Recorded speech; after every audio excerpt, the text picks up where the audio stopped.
bikin nangis. Suamiku yang seorang kepala desa tergoda oleh janda cantik, hingga menelantarkan anak dan istrinya. Saat ibu mertuaku tahu aku justru dibuat syok, ternyata.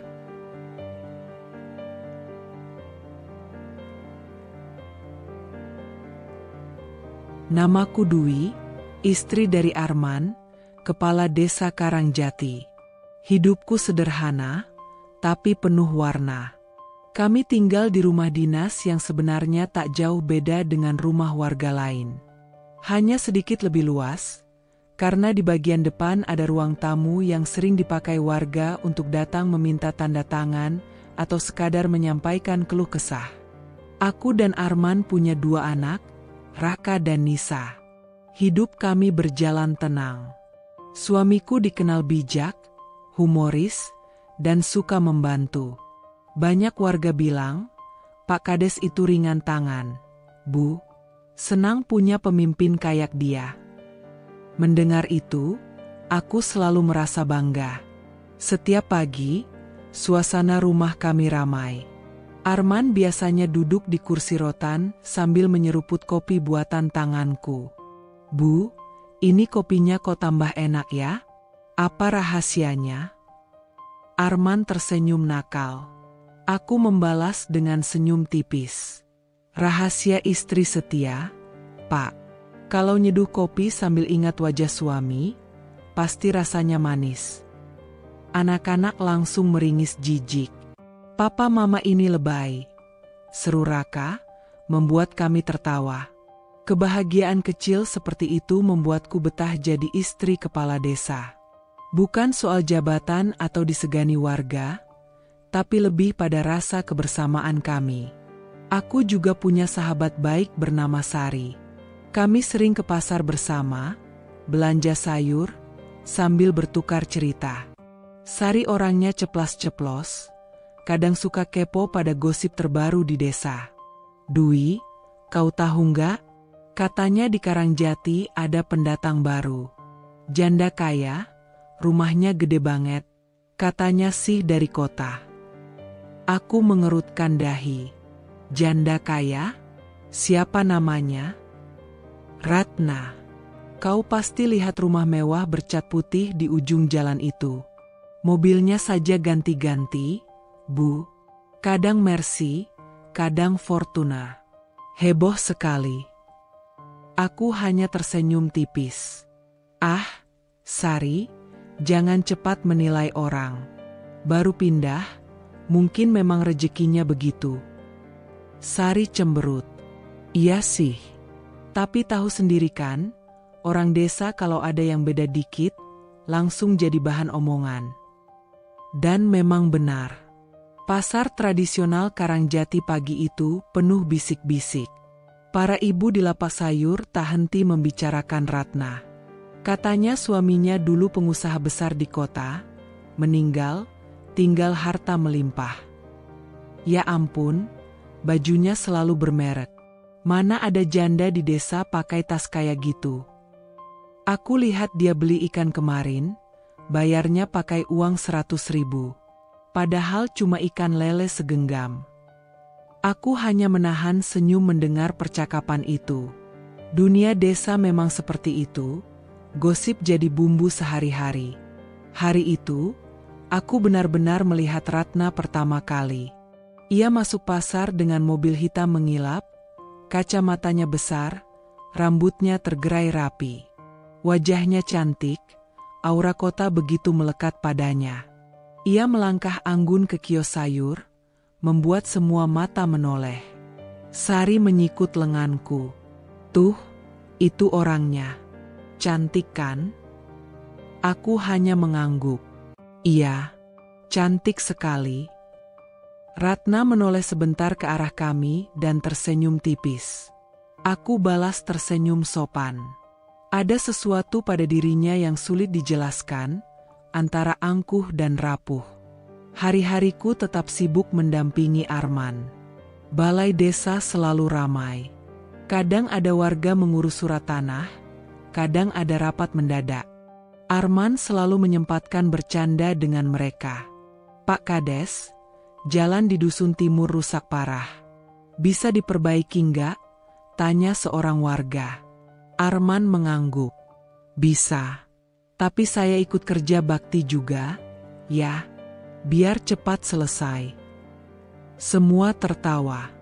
Itulah Arman, kepala desa yang tak pernah menjaga jarak. Malamnya, aku sering menemaninya di teras rumah. Angin desa membawa aroma tanah basah. Bu, kata Arman suatu malam, aku ingin Karangjati makin maju, tapi tetap menjaga tradisi. Kau tahu kan, aku butuh dukunganmu. Aku menggenggam tangannya. Aku selalu di belakangmu, Pak. Selalu. Suatu sore, aku bertemu Ratna di warung kopi dekat pasar. Jarang ada perempuan singgah ke situ, biasanya tempat itu dipenuhi bapak-bapak. Tapi Ratna duduk sendiri, memesan teh hangat. Aku yang baru membeli gorengan di warung sebelah memberanikan diri menyapa. Sendiri, Bu? Tanyaku sopan.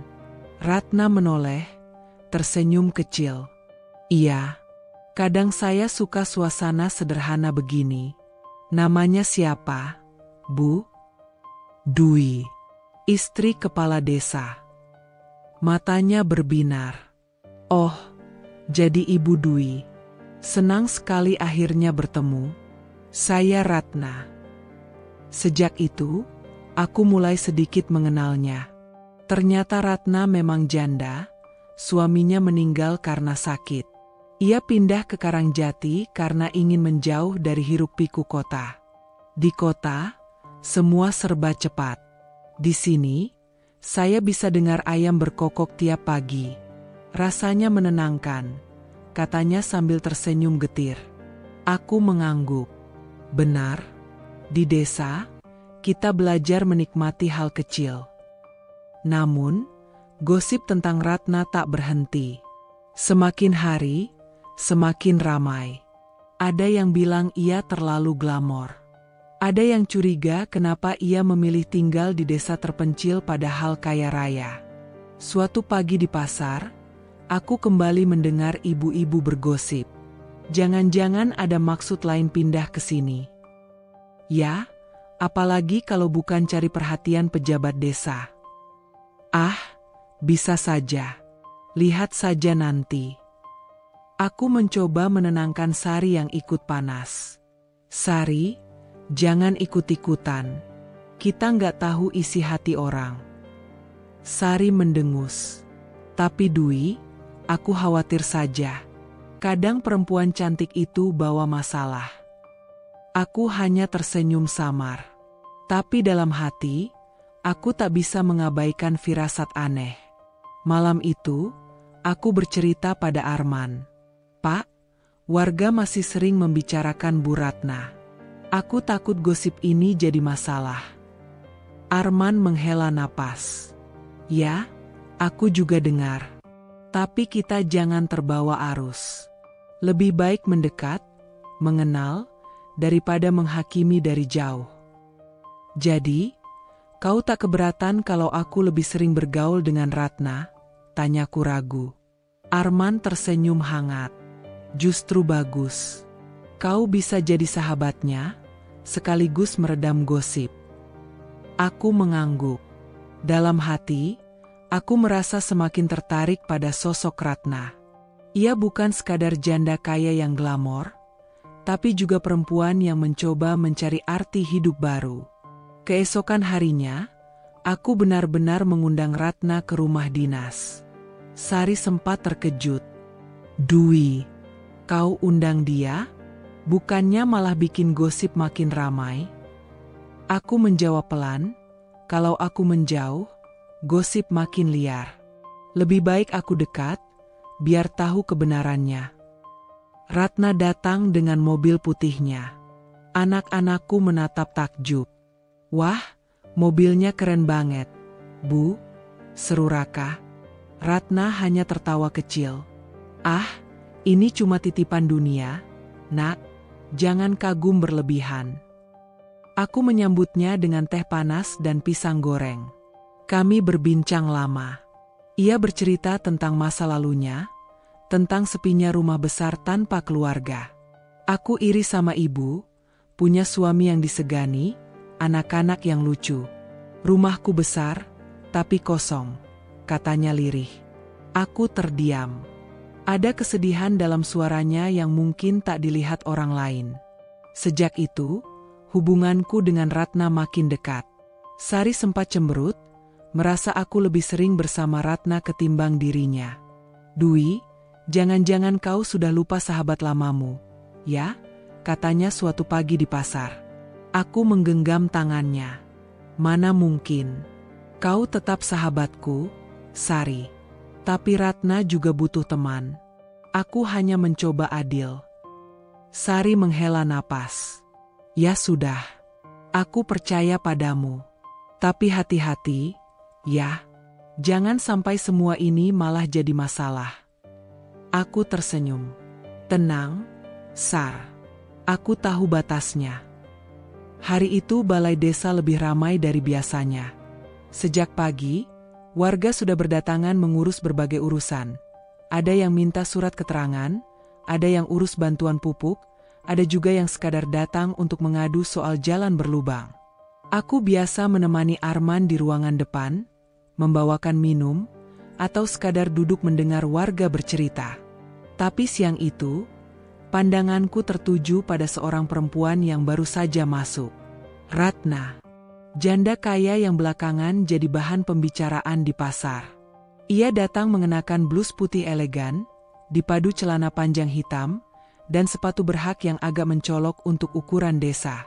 Rambutnya tergerai rapi, wajahnya berseri dengan make up tipis, tapi cukup membuatnya tampak berbeda dibanding ibu-ibu desa lain. Ia berjalan anggun menuju meja Arman. Aku masih duduk di kursi pojok, sekilas bisa mengamati wajahnya yang percaya diri. Siang, Pak Kades. Ratna membuka percakapan dengan suara lembut tapi jelas. Siang, Bu Ratna. Ada yang bisa saya bantu? Arman menjawab dengan nada ramah, khas dirinya. Ratna menunduk sedikit, lalu menyodorkan map coklat. Saya mau mengurus tanah warisan. Letaknya di Dusun Utara, peninggalan orang tua saya. Katanya perlu tanda tangan dan pengesahan dari desa. Arman menerima map itu, membuka lembar demi lembar. Baik, nanti saya cek berkasnya dulu. Memang perlu dilengkapi beberapa surat dari kecamatan, tapi untuk pengantar bisa dari desa dulu. Aku memperhatikan bagaimana Ratna menatap Arman. Tatapannya berbeda. Terlalu lama, terlalu lekat. Bukan tatapan biasa warga kepada kepala desa. Ada sesuatu di dalam sorot matanya, entah kagum, entah sesuatu yang lain. Dan jujur saja, itu membuatku tidak nyaman. Aku mencoba mengalihkan pandangan. Kupikir mungkin aku hanya terlalu sensitif. Toh, Arman adalah kepala desa. Wajar kalau orang menatapnya serius saat berbicara. Tapi hatiku seperti berbisik. Dwi, ini bukan tatapan biasa. Arman tetap sibuk menjelaskan berkas. Begini, Bu Ratna. Untuk warisan biasanya ada surat keterangan ahli waris. Sudah ada? Ratna mengangguk, lalu tersenyum manis. Sudah, Pak. Semua saya siapkan. Kalau ada yang kurang, nanti saya urus lagi. Saya tidak mau merepotkan Bapak. Tidak repot, Bu. Memang itu tugas saya. Percakapan mereka berlangsung sekitar 10 menit. Aku menunggu sambil berusaha tetap tenang. Namun, aku sempat menangkap momen saat Ratna menunduk lalu menatap lagi ke arah Arman, seolah sedang menilai suamiku lebih dari sekadar pejabat desa. Selesai urusan, Ratna berpamitan. Terima kasih banyak, Pak Kades. Oh iya, Bu Dwi, salam kenal ya. Senang akhirnya bisa bertemu langsung. Aku tersenyum sopan. Iya, Bu. Sama-sama. Ratna menyalamiku, genggamannya hangat tapi penuh gaya. Setelah itu, ia melangkah keluar dengan anggun.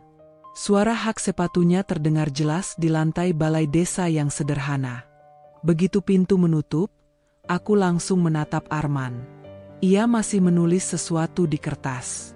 "Pak," kataku pelan. "Hom." Arman mendongak. "Kau sadar nggak, cara Bu Ratna menatapmu tadi?" Arman mengerutkan dahi, lalu tertawa kecil.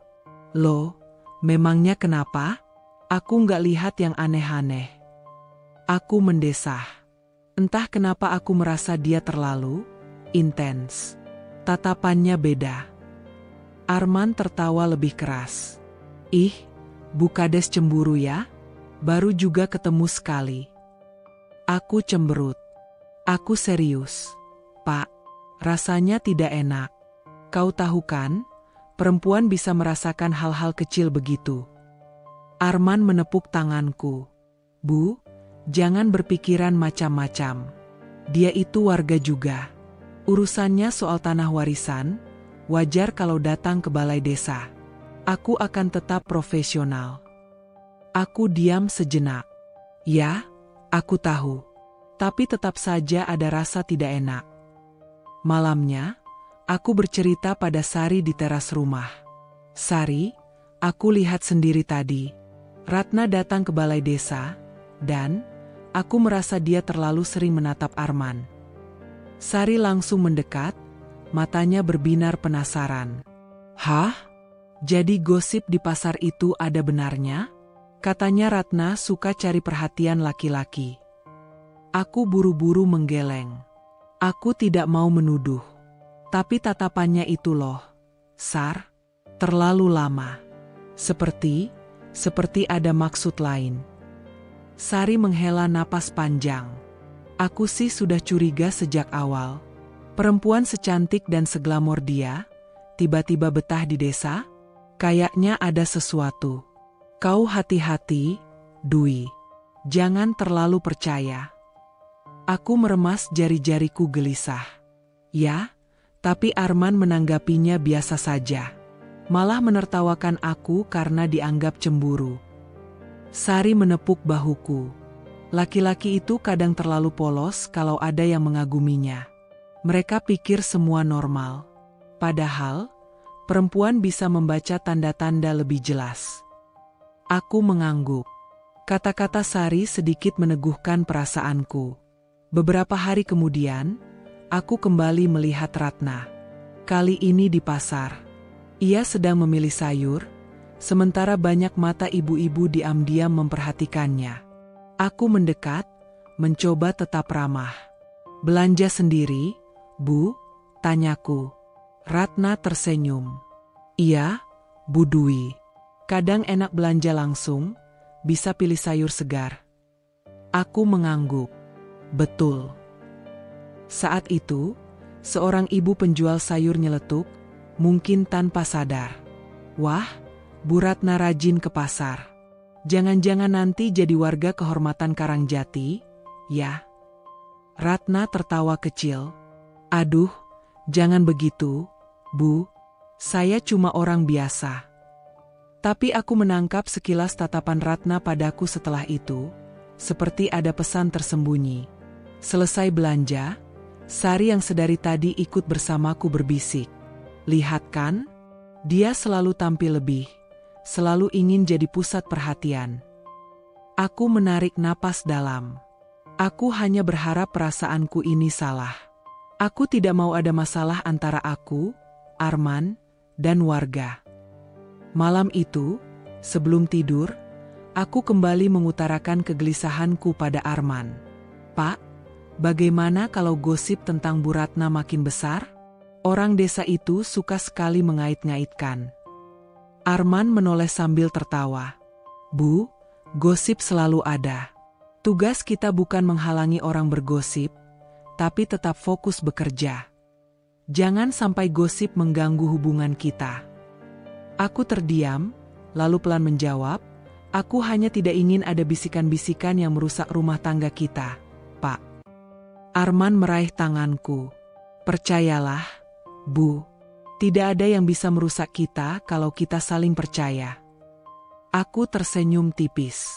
Kata-katanya menenangkan, tapi jauh di dalam hati, bisikan pertama itu sudah menancap, bisikan kecil yang berkata, "Hati-hati dengan Ratna." Warung kopi di pinggir jalan Karangjati itu selalu ramai sejak sore hingga malam. Para lelaki desa biasanya nongkrong setelah pulang dari sawah, sambil menyeruput kopi hitam panas atau teh manis. Di sanalah berita paling cepat menyebar. Apa saja yang terjadi di desa, bisa dipastikan terdengar di warung kopi sebelum sampai ke telinga perangkat desa sekalipun. Sore itu, aku sedang dalam perjalanan pulang dari rumah Sari. Motor kuparkir sebentar di depan warung kopi karena aku ingin membeli gorengan buat anak-anak. Aroma tempe mendoan yang baru diangkat dari minyak panas begitu menggoda. Tapi sebelum sempat memesan, telingaku menangkap percakapan beberapa lelaki yang duduk di meja panjang. "Hei, kau dengar nggak? Katanya Bu Ratna itu sering diantar pulang pakai mobil dinas kepala desa." "Iya, aku juga lihat sekali. Malam-malam, mobil dinas berhenti di depan rumahnya." "Waduh, jangan-jangan ada apa-apa, ya? Kan aneh, kepala desa nganterin janda kaya sampai larut begitu." Aku refleks menghentikan langkah. Gorengan yang tadinya ingin kubeli terasa hambar tiba-tiba. Suara mereka jelas, menusuk telingaku. Satu orang lagi menimpali sambil tertawa kecil. "Hati-hati, nanti Bu Kades marah." Tapi memang, janda cantik begitu siapa yang gak tergoda. Tawa mereka pecah. Aku merasa wajahku panas, seperti ditampar. Jantungku berdegup keras. Aku ingin menegur mereka saat itu juga, tapi langkahku malah gemetar. Aku memilih segera pergi, tanpa membeli apapun. Di rumah, aku mencoba menenangkan diri. Anak-anak sedang menonton televisi, sementara Arman duduk di ruang tamu, membaca beberapa berkas. Aku berdiri di ambang pintu, menatapnya lama. Suamiku, yang selama ini ku kenal bijak, humoris, penyayang. "Benarkah gosip itu, Pak?" Suaraku bergetar. Arman menoleh. "Ya, Bu. Aku dengar gosip dari warung kopi. Katanya kau sering mengantar Bu Ratna pulang malam-malam pakai mobil dinas. Apa benar?" Arman langsung meletakkan berkasnya, wajahnya kaget. "Apa? Siapa yang bilang begitu?" Aku menunduk. Aku dengar sendiri. Beberapa orang di warung kopi bicara begitu. Arman menarik napas panjang, lalu mendekat. "Bu, aku jelaskan. Memang sekali waktu aku pernah mengantar Ratna pulang, tapi bukan malam larut. Itu pun karena habis rapat desa, dia minta diantar sekalian karena jalannya searah. Hanya itu." Aku menatapnya tajam. "Hanya itu? Kau sadar nggak, Pak, bagaimana orang desa memandangnya? Kau kepala desa, dia janda kaya yang penuh gosip. Sekali saja kau terlihat dekat, besoknya cerita sudah melebar kemana-mana." Arman mengusap wajahnya, tampak lelah. "Aku tahu, Bu, tapi aku tidak bisa menolak warga yang minta tolong. Bagaimanapun dia juga warga Karangjati. Kalau aku menolak, orang bisa bilang aku pilih-pilih. Kau tahu kan tugasku." Hatiku terhimpit. Aku ingin percaya, tapi bayangan tawa lelaki di warung kopi tadi terus terngiang. Keesokan harinya, aku menemui Sari di pasar. Aku ceritakan apa yang kudengar. Ya ampun, jadi gosip itu sudah menyebar sampai warung kopi. Sari memekik. Aku mengangguk lesu. "Iya, aku dengar sendiri. Rasanya sakit, Sar." Mereka menertawakan seolah aku ini istri bodoh yang tidak tahu apa-apa. Sari menatapku prihatin. "Dwi, aku bilang apa? Dari awal aku sudah curiga. Perempuan itu, Ratna, selalu ingin tampil beda. Dan sekarang, lihat, dia sudah jadi buah bibir dengan Pak Kades." Aku menghela napas panjang. Tapi Arman bilang cuma sekali, "Sar." Itu pun karena kebetulan. Sari menggeleng. "Sekali atau 10 kali, bagi orang desa sama saja. Yang mereka lihat, kepala desa sering terlihat bersama janda cantik. Sudah cukup buat bahan gosip setahun penuh. Aku menunduk. Hatiku semakin kacau. Beberapa hari setelah itu, gosip semakin menjadi. Aku kembali mendengar dari tetangga yang berkunjung. "Bu Kades, jangan marah ya. Saya cuma kasihan sama ibu." Di warung kopi orang-orang suka nyeletuk macam-macam tentang Pak Kades dan Bu Ratna. Aku hanya tersenyum hambar, meski hatiku perih. Setelah tamu pergi, aku menangis diam-diam di dapur. Malamnya, aku kembali mencoba bicara dengan Arman. "Pak, kau sadar nggak kalau gosip tentangmu dan Ratna makin besar?" Arman menghela napas panjang. "Aku juga dengar, Bu. Tapi apa yang bisa kulakukan? Aku tidak mungkin melarang warga bicara. Kau bisa menjaga jarak dengannya, Pak. Jangan beri kesempatan orang berpikir macam-macam." Arman menatapku lama. "Kau cemburu, ya?" Aku menahan air mata. "Bukan soal cemburu. Aku takut, Pak. Takut gosip ini merusak nama baikmu, merusak keluarga kita." Arman akhirnya menggenggam tanganku. "Bu, percaya sama aku. Tidak ada apa-apa antara aku dan Ratna. Aku hanya ingin jadi kepala desa yang adil." Aku mengangguk, tapi jauh di lubuk hati, rasa gelisah itu semakin kuat. Beberapa malam kemudian, kejadian yang kutakuti benar-benar datang. Aku mendengar suara mobil dinas berhenti di depan rumah kami sekitar pukul 9 malam. Aku mengintip dari jendela. Arman turun dari kursi pengemudi, wajahnya lelah. Tapi yang membuat dadaku sesak, dari kursi penumpang, kulihat bayangan Ratna turun juga. Ia tersenyum pada Arman, lalu melangkah anggun menuju pagar rumah besarnya di ujung jalan. Aku menutup gorden dengan tangan gemetar. Air mataku mengalir begitu saja. Jadi gosip itu ada benarnya. Ketika Arman masuk rumah, aku duduk kaku di ruang tamu. Ia sempat terkejut melihatku masih terjaga. "Bu, belum tidur?" tanyanya. Aku menatapnya tajam. "Kau baru saja mengantar Ratna lagi, kan?" Arman terdiam beberapa detik. "Iya, dia ikut rapat di balai desa, kebetulan pulangnya searah." Aku memotong cepat. "Hanya mengantar? Pak, itu sudah 2 kali.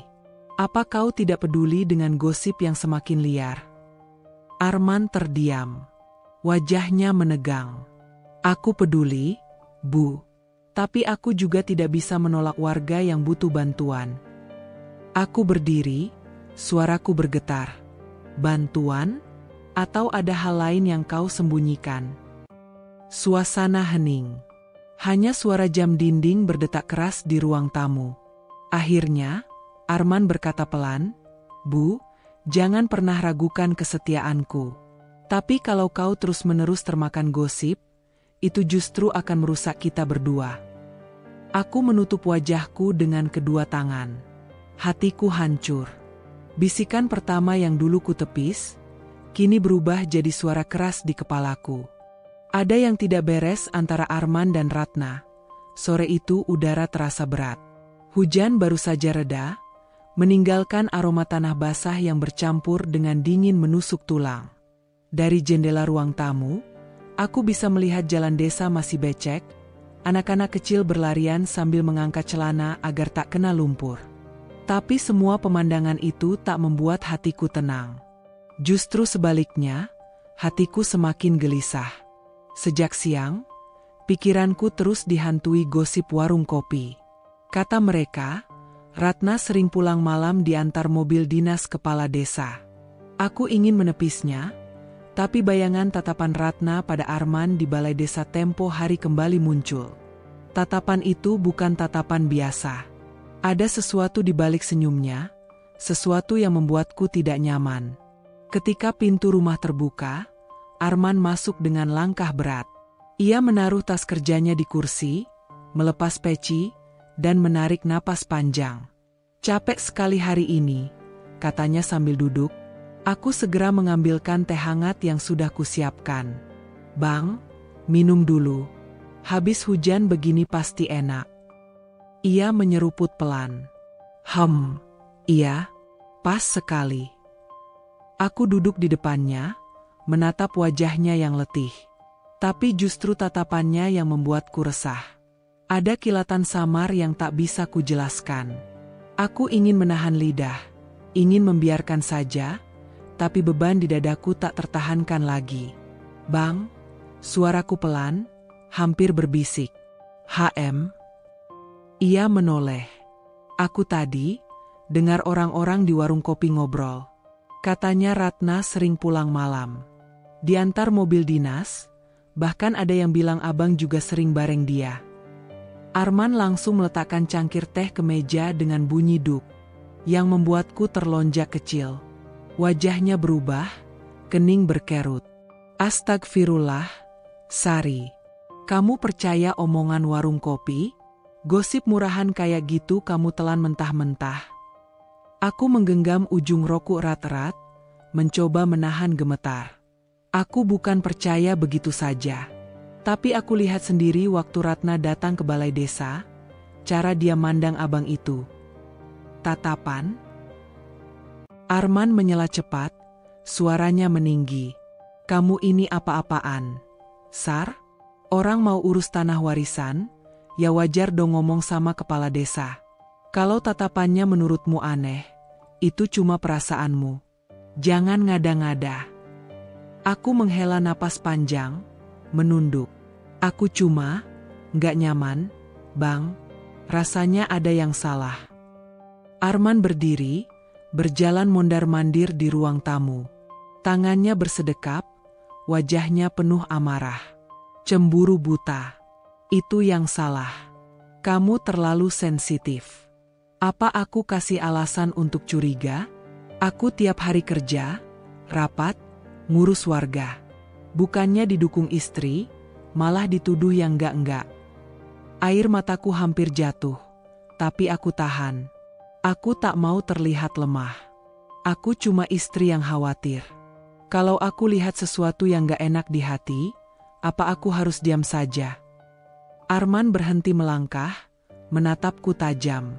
Justru karena kamu istri, kamu harus percaya sama suami.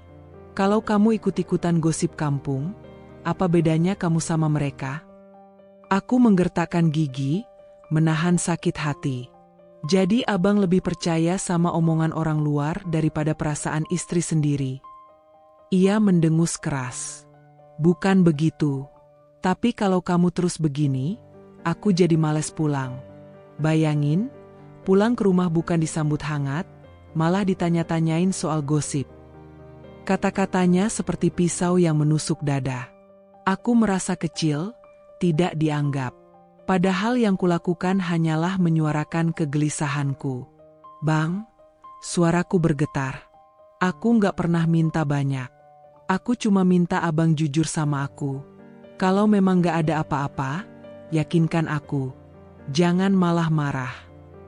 Arman menghela napas kasar, lalu masuk ke kamar tanpa sepatah kata pun.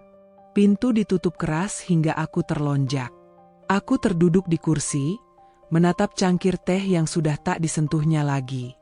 Uapnya sudah hilang, menyisakan dingin yang sama dengan suasana hatiku. Malam tiba. Aku masuk kamar dengan langkah berat. Arman sudah berbaring, punggungnya menghadapku. Ia tak bergeming ketika aku masuk. Aku pun berbaring di sisi ranjang, tapi menjaga jarak. Selimutku tarik setengah hati. Sunyi mencekam. Hanya terdengar suara hujan yang turun lagi di luar. Aku memberanikan diri berbisik. Bang? Tak ada jawaban. Bang, aku cuma takut kehilanganmu. Ia bergeming, pura-pura tidur. Air mataku akhirnya jatuh, membasahi bantal. Untuk pertama kalinya sejak menikah, aku merasakan jurang di antara kami. Kami tidur saling membelakangi. Aku menatap punggungnya yang kokoh namun terasa asing. Ada jarak yang tak bisa kujangkau, meski hanya sejengkal. Dalam hati aku bergumam, kalau ini cuma api kecil, semoga cepat padam. Tapi kenapa hatiku merasa api ini justru akan membesar? Namun malam itu tak selesai dengan diam saja. Sekitar tengah malam, aku terbangun. Hujan reda, suara jangkrik kembali terdengar. Arman masih membelakangiku. Aku ingin memeluknya, ingin menghapus jarak ini. Tapi gengsi, sakit hati, dan amarah membuatku tak bergerak. Tiba-tiba ia bergumam pelan, nyaris tak terdengar, "Capek aku kalau begini terus." Hatiku bergetar. Ingin sekali aku menjawab, tapi lidahku keluh. Air mataku kembali jatuh pagi itu, matahari baru saja naik. Udara segar bercampur aroma tanah yang masih lembab setelah hujan semalam. Aku dan Sari berjalan beriringan menuju pasar Karangjati, membawa keranjang rotan.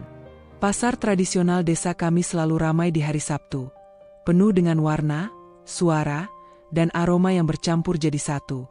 Teriakan pedagang sayur, wangi bumbu dapur, hingga bau amis ikan segar. Sari tersenyum sambil menepuk lenganku.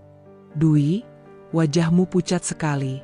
Masih kepikiran percakapan semalam sama Bang Arman, ya?" Aku menghela napas panjang. "Iya, Sar. Rasanya hati ini masih sakit." Dia marah besar, padahal aku cuma nanya. Sari menggeleng. Namanya laki-laki, kalau ditanya soal gosip begitu pasti tersinggung. Tapi aku ngerti kok perasaanmu. Aku tahu kamu cuma khawatir. Kami berhenti di lapak Embok Jum, pedagang sayur langgananku. Tangannya cekatan menimbang tomat, cabe, dan bawang. "Wah, Bu Kades datang juga pagi ini. Tumben, biasanya suka nitip sama orang," katanya sambil tersenyum ramah. Aku hanya tersenyum tipis. "Iya, Embok. Lagi pengen belanja sendiri." Belum lama kami sibuk memilih sayur, suasana pasar seolah berubah. Sejumlah orang mulai berbisik-bisik, pandangan mereka mengarah ke satu titik.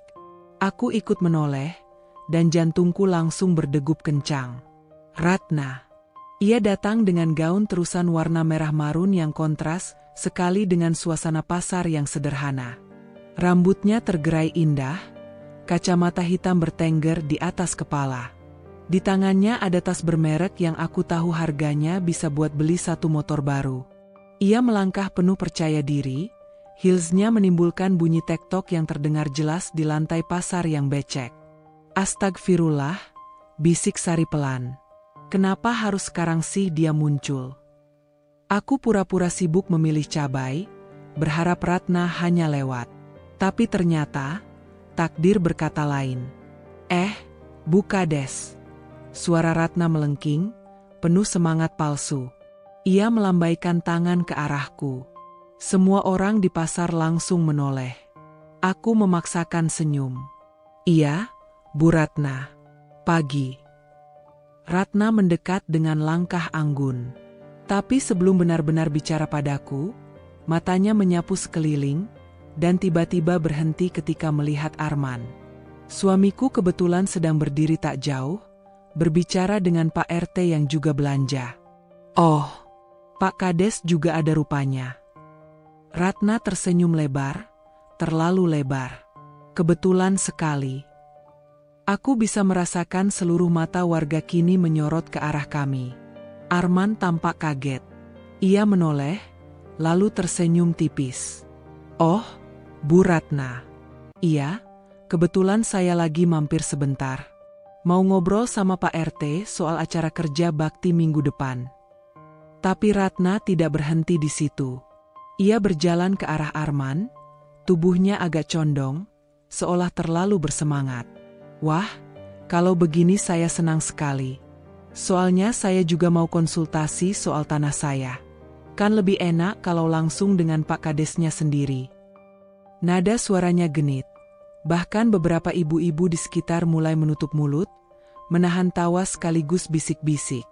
Aku menggenggam keranjang rotan erat-erat, menahan diri agar tidak meledak di depan umum. Sari berbisik di telingaku, "Dwi, sabar.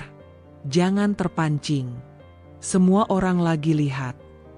Ratna kemudian menoleh padaku, memasang senyum sinis. Bu Dwi, maaf ya, saya sering ganggu Pak Kades belakangan ini. Tapi maklum, urusan tanah saya agak ribet. Untung ada beliau, kalau enggak, entahlah saya harus kemana. Nada ucapannya jelas meremehkan. Orang-orang langsung bereaksi. Ada yang terkekeh, ada yang saling pandang dengan wajah penuh arti. Aku mencoba tetap tenang. Gak apa-apa, Bu Ratna. Namanya juga urusan warga, pasti dilayani suami saya. Tapi Ratna tak berhenti. Ia melirik Arman dengan manja, lalu berkata dengan suara agak keras, cukup untuk didengar orang-orang. Iya, tapi kalau bukan Pak Kades yang turun tangan, saya nggak yakin urusannya bisa cepat selesai. Soalnya saya ini orangnya nggak sabaran. Hehehe. Aku bisa merasakan wajahku panas. Suasana pasar yang tadinya ramai kini seolah menyorot hanya ke kami bertiga. Arman terlihat salah tingkah. Ia tertawa kecil. Iya, nanti kita atur waktu ya, Bu Ratna. Aku menelan ludah, berusaha menjaga harga diriku.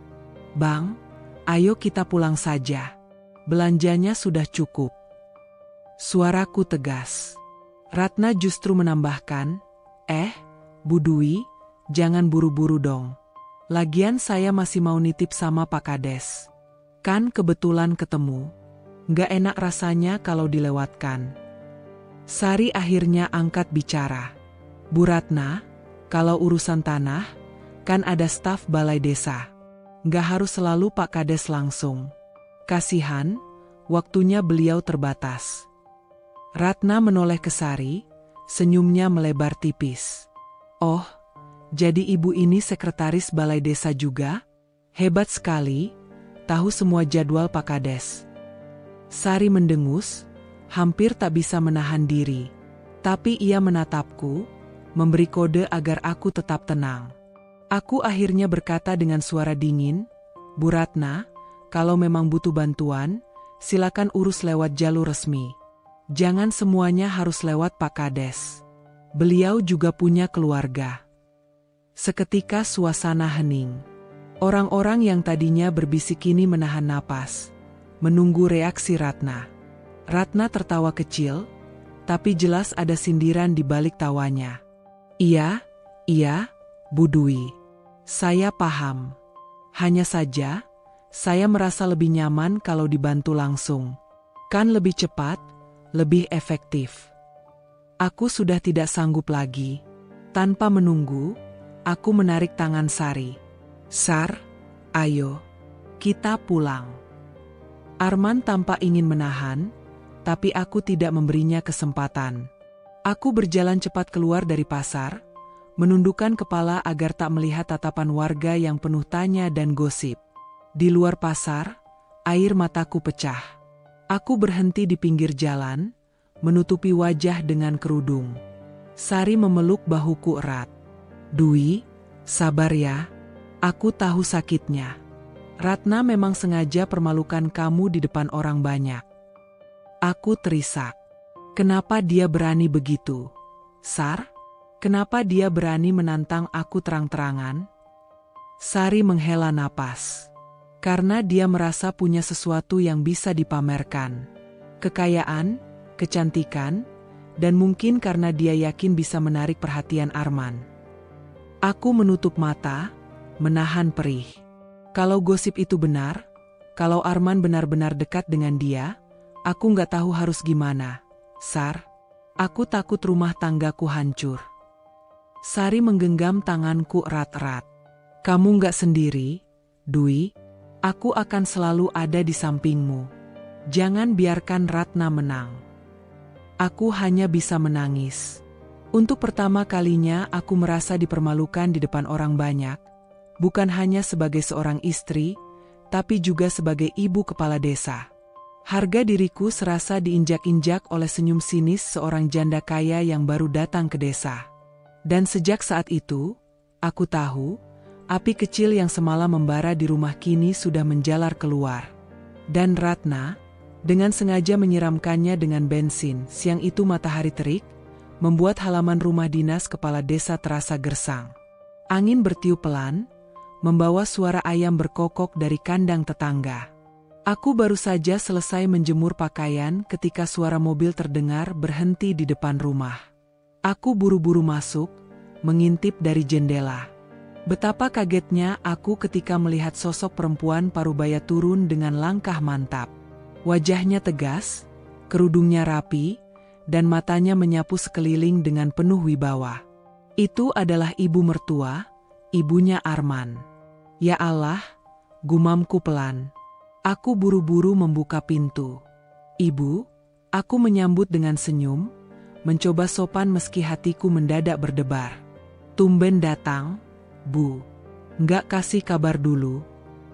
Beliau menatapku sebentar, lalu masuk ke ruang tamu tanpa banyak basa-basi. Kamu kan tahu, aku kalau rindu cucu bisa datang kapan saja.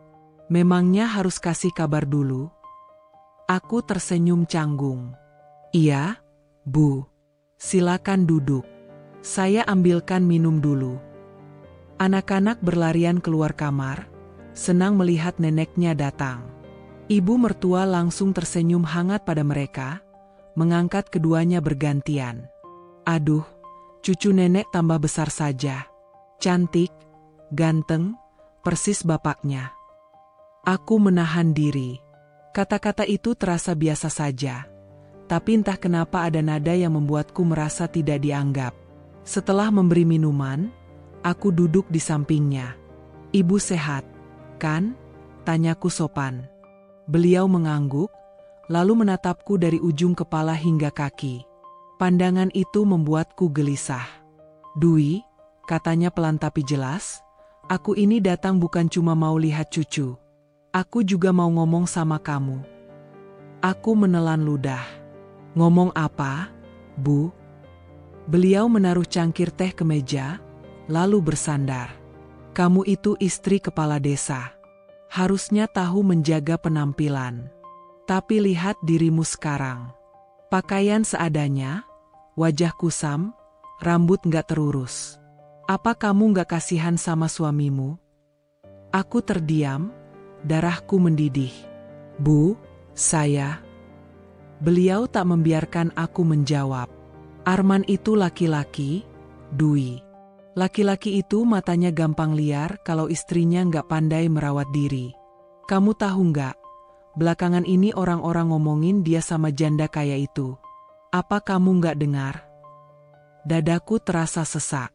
Kata-katanya menohok seperti pisau. Saya dengar, Bu. Tapi saya yakin Arman masih bisa dipercaya.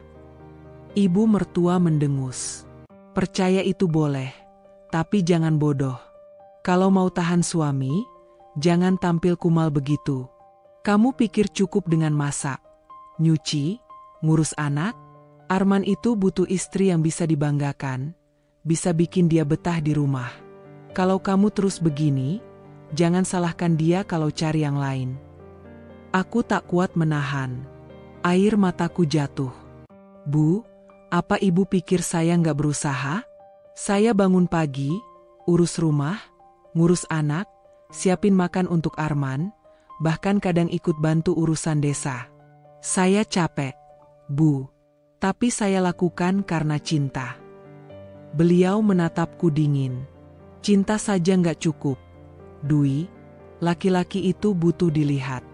Kalau istrinya kelihatan lusuh, mereka gampang dibandingkan dengan perempuan lain. Apalagi sekarang ada Ratna. Perempuan itu tahu cara merawat diri, tahu cara berdandan. Kamu harusnya belajar dari dia. Jantungku seperti diremas. Bagaimana mungkin ibunya sendiri membandingkanku dengan Ratna? Di rumahku sendiri, di depan anak-anakku, Sari yang kebetulan datang mengantarkan kue dari pengajian ikut duduk. Wajahnya kaget mendengar ucapan ibu mertua. Ia berusaha menengahi. Bu, menurut saya Mbak Dwi sudah jadi istri dan ibu yang luar biasa. Warga juga hormat sama beliau. Kalau soal penampilan, mungkin bisa pelan-pelan, Bu. Tapi jangan sampai dibanding-bandingkan sama orang lain. Ibu mertua melirik tajam ke arah Sari. Kamu sahabatnya, jadi wajar kalau membela. Tapi aku ini ibunya Arman. Aku lebih tahu apa yang dia butuhkan. Aku menutup wajah dengan tangan. Air mataku tak terbendung. Bu, saya sudah lakukan semua semampu saya. Kalau masih kurang di mata ibu, apa saya ini gagal jadi istri? Beliau menarik napas panjang, suaranya tegas. Kamu belum gagal. Tapi kalau kamu gak berubah, kamu bisa kehilangan Arman. Itu peringatan dariku. Suasana ruang tamu membeku. Anak-anakku menatapku bingung, mungkin tak paham kenapa ibunya menangis. Tak lama kemudian, suara pintu depan terbuka. Arman pulang lebih cepat. Loh, ibu datang? Kok nggak kasih kabar? Tanyanya sambil mencium tangan ibunya. Ibu mertua tersenyum hangat padanya, seolah tak ada yang terjadi barusan. Ibu kangen cucu. Sekalian mampir sebentar. Arman lalu menatapku. Dwi, kenapa nangis? Aku buru-buru menyeka wajah. Nggak apa-apa, Bang. Cuma kecapean. Sari menatapku iba, tapi aku menggeleng halus, melarangnya buka mulut. Arman duduk di samping ibunya, lalu bercakap-cakap ringan. Mereka tertawa, sementara aku duduk diam, tenggelam dalam luka yang baru saja ditorehkan. Di dalam hatiku, suara itu terus bergema. Kalau mau tahan suami, jangan tampil kumal begitu. Aku merasa dihina, diremehkan, dan dikhianati. Bukan hanya oleh gosip warga, bukan hanya oleh Ratna, tapi juga oleh ibu mertua yang seharusnya jadi tempatku bersandar. Malamnya, ketika semua sudah tidur, aku masih terjaga. Kata-kata ibu mertua berputar di kepalaku. Aku memandang cermin di meja rias kecilku. Benarkah aku terlihat kumal? Benarkah aku tak pantas di sisi Arman? Air mataku kembali mengalir. Untuk pertama kalinya, aku merasa benar-benar sendirian hari itu. Udara kampung terasa berbeda. Sejak pagi, suara gamelan dari rumah Pak RT sudah terdengar sampai ke gang rumahku. Warga bersiap untuk hajatan pernikahan anaknya, acara besar yang membuat semua orang tumplek-blek di sana. Aku dan Arman tentu harus hadir. Rasanya tidak pantas jika kepala desa tidak datang, apalagi Arman dikenal dekat dengan keluarga Pak RT. Aku menyiapkan kebaya sederhana berwarna hijau tua, rambutku kusut sempat kutata seadanya, lalu memakai bedak tipis. Cepat sedikit, yah, jangan sampai kita telat, kataku sambil menenteng tas kecil. Arman hanya mengangguk sambil merapikan kemejanya. Santai saja, toh acaranya pasti masih lama. Aku menarik napas panjang, mencoba mengusir resah yang sedari tadi mencekik. Ada bayangan yang tak bisa kuhentikan, Ratna. Entah kenapa, aku yakin ia akan datang. Dan keyakinan itu membuat perutku melilit. Di acara hajatan. Begitu sampai, halaman rumah Pak RT penuh dengan kursi plastik, tenda, dan asap sate yang mengepul. Warga berkerumun, berbincang dengan riang. Suasana yang seharusnya hangat itu justru membuatku merasa asing. Aku menggandeng lengan Arman, berusaha menampilkan wajah ramah. Assalamualaikum, sapaku pada beberapa ibu yang kukenal. Mereka menjawab, tapi aku bisa merasakan tatapan mereka yang penuh bisik-bisik. Kami duduk di barisan kursi tamu yang menghadap pelaminan. Arman tampak santai, sesekali menyapa orang yang lewat. Aku mencoba ikut tersenyum, tapi mataku terus bergerak, mencari-cari sesuatu. Dan benar saja, dari kejauhan, Ratna muncul. Ia berjalan anggun, mengenakan kebaya merah marun dengan payet berkilau. Rambutnya disanggul rapi, wajahnya penuh riasan, bibirnya merah menyala. Seakan ia bukan warga desa biasa, melainkan tamu agung dari kota. Bisikan langsung terdengar di sekitarku. Itu Ratna, cantik sekali ya. Widih, kebayanya pasti mahal. Katanya janda, tapi kok makin bersinar saja. Aku meremas ujung kebayaku, dadaku sesak. Bukan hanya karena ia begitu mencolok, tapi karena langkah kakinya mengarah tepat ke tempat kami duduk. Ratna mendekat. "Assalamualaikum, Pak Kades." Suaranya lembut, senyum genit terpampang jelas. Arman spontan berdiri, menyambutnya. "Waalaikumsalam, Bu Ratna." "Wah, cantik sekali hari ini." Aku merasa seakan ditampar. Arman berdiri untuk menyambutnya, padahal aku, istrinya, duduk tepat di samping. Ratna menutup mulut pura-pura malu. "Ah, Pak Kades bisa saja, saya ini cuma janda kampung. Mana pantas dipuji begitu." "Jangan merendah, Bu. Semua orang juga bisa lihat sendiri," jawab Arman sambil tertawa kecil. Aku tercekat. Kata-kata itu menusukku. Kebetulan di sini masih kosong ya. Saya duduk di sebelah Pak Kades saja." Tanpa menunggu izin, Ratna langsung duduk persis di samping Arman. Aku terhimpit. Aku di sebelah kiri Arman, Ratna di sebelah kanannya. Orang-orang sekitar jelas memperhatikan, bahkan ada yang tersenyum-senyum sinis melihat pemandangan ini. Bisikan dan tatapan. "Lihat tuh, Ratna duduknya dekat sekali sama Pak Kades. Wah, istrinya kelihatan kaku, nggak bisa ngapa-ngapain. Pantas saja Ratna makin sering kelihatan bareng Pak Kades." Aku menunduk, berusaha menahan air mata yang hampir tumpah. Tanganku gemetar. Ingin rasanya aku berdiri dan pergi dari tempat itu. Tapi itu hanya akan mempermalukan diriku sendiri. Arman tampak menikmati percakapan dengan Ratna. Mereka tertawa kecil, sesekali Ratna menyentuh lengannya. Aku menegakkan punggung, mencoba bicara. "Ratna, sudah lama nggak kelihatan ya? Bagaimana kabar anakmu di pesantren?" Ratna menoleh, menatapku dari atas sampai bawah. Senyumnya tipis, matanya penuh sindiran. "Oh, baik-baik saja. Dia kan diurus dengan baik di sana, saya jadi punya banyak waktu untuk urus hal-hal lain." Kata-kata itu membuat beberapa ibu di belakang kami saling pandang, lalu terkikik kecil. Aku merasa dipermalukan. Percakapan tajam. Aku berusaha tetap tegar. Syukurlah kalau begitu. Anak yang soleh pasti jadi kebanggaan ibunya. Ratna mengangkat alis. "Iya, semoga saja. Tapi, Bu, hidup kan bukan cuma soal anak. Kadang kita juga butuh perhatian." Ia melirik Arman dengan tatapan penuh makna. Arman hanya tersenyum canggung, lalu meneguk teh manis di hadapannya.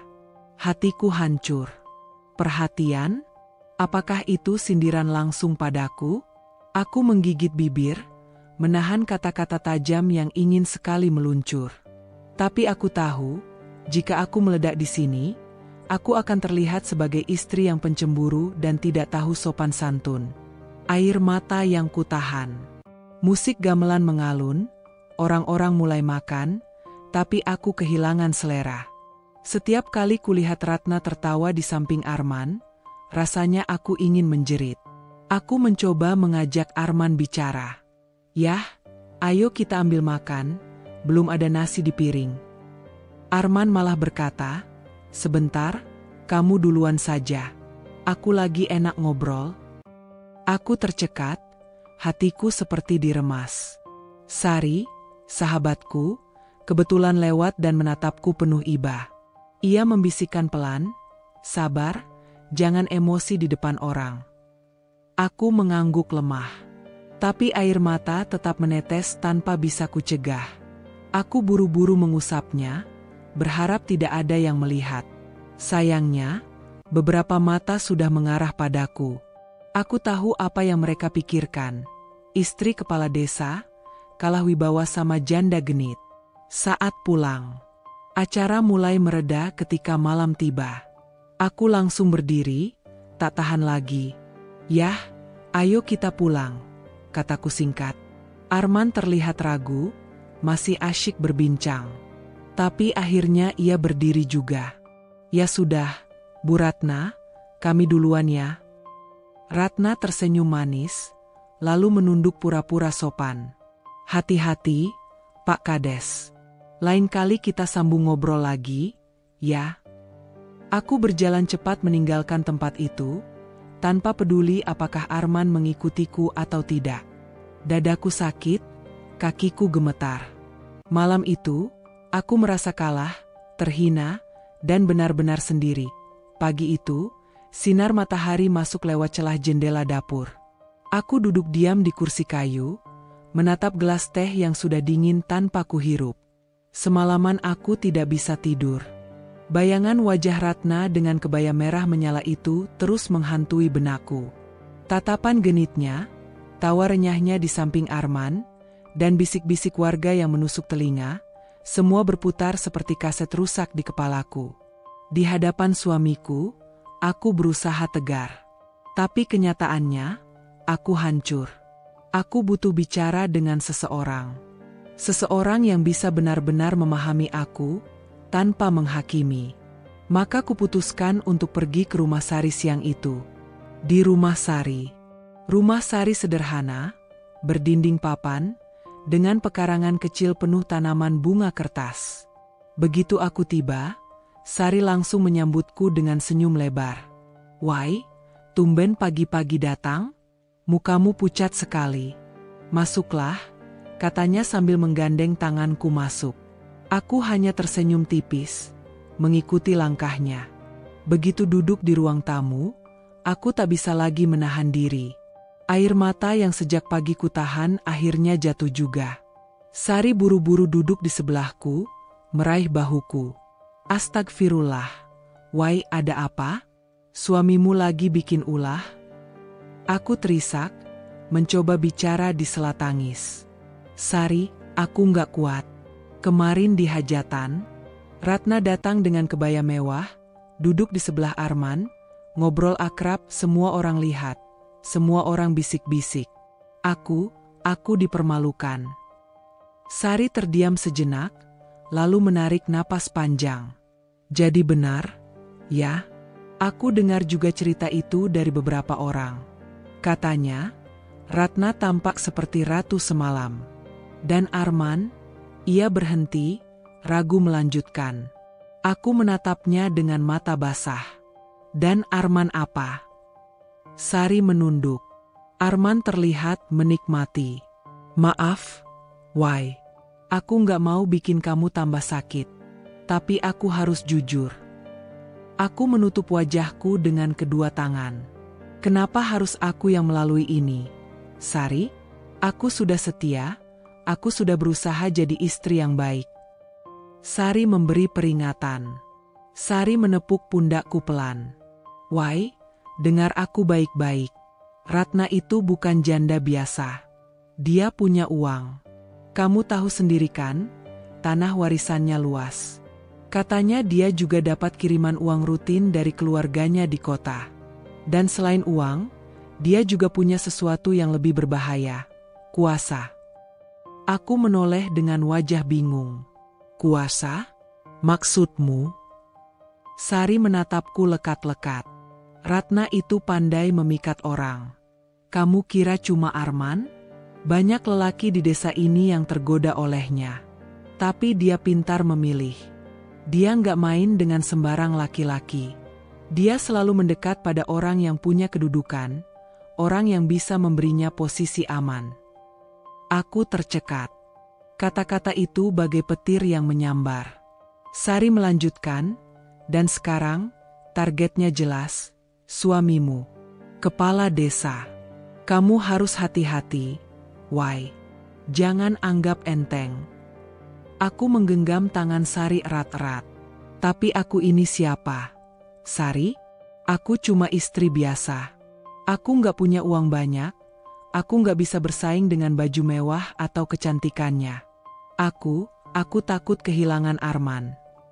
Sari menghela napas. "Wai, kamu jangan merendahkan dirimu begitu.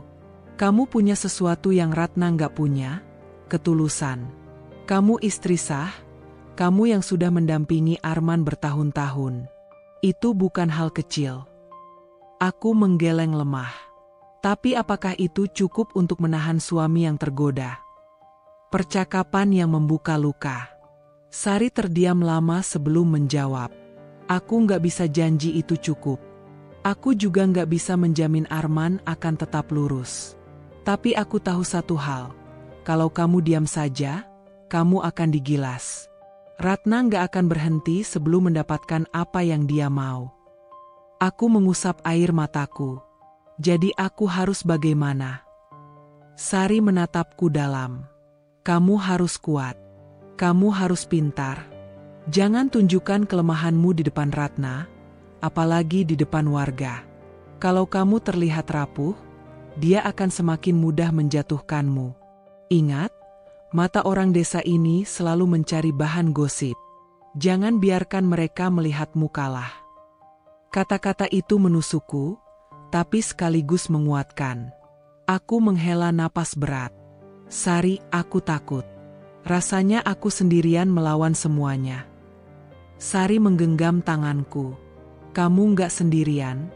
Aku ada. Dan aku janji, aku akan selalu mendukungmu. Tapi, Wai, aku minta satu hal, jangan gegabah. Jangan biarkan emosimu meledak di depan umum.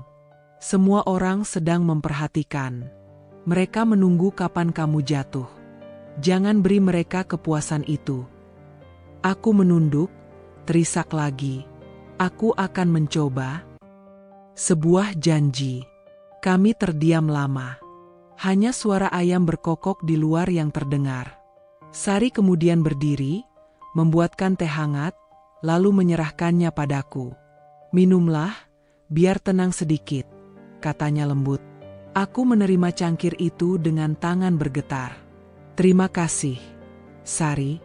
Kalau nggak ada kamu, mungkin aku sudah gila. Sari tersenyum tipis. Jangan bilang begitu. Kamu lebih kuat dari yang kamu kira. Kamu cuma lupa melihatnya. Aku memandangnya penuh haru.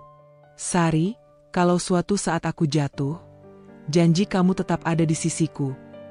Sari menatapku serius, lalu mengangguk mantap.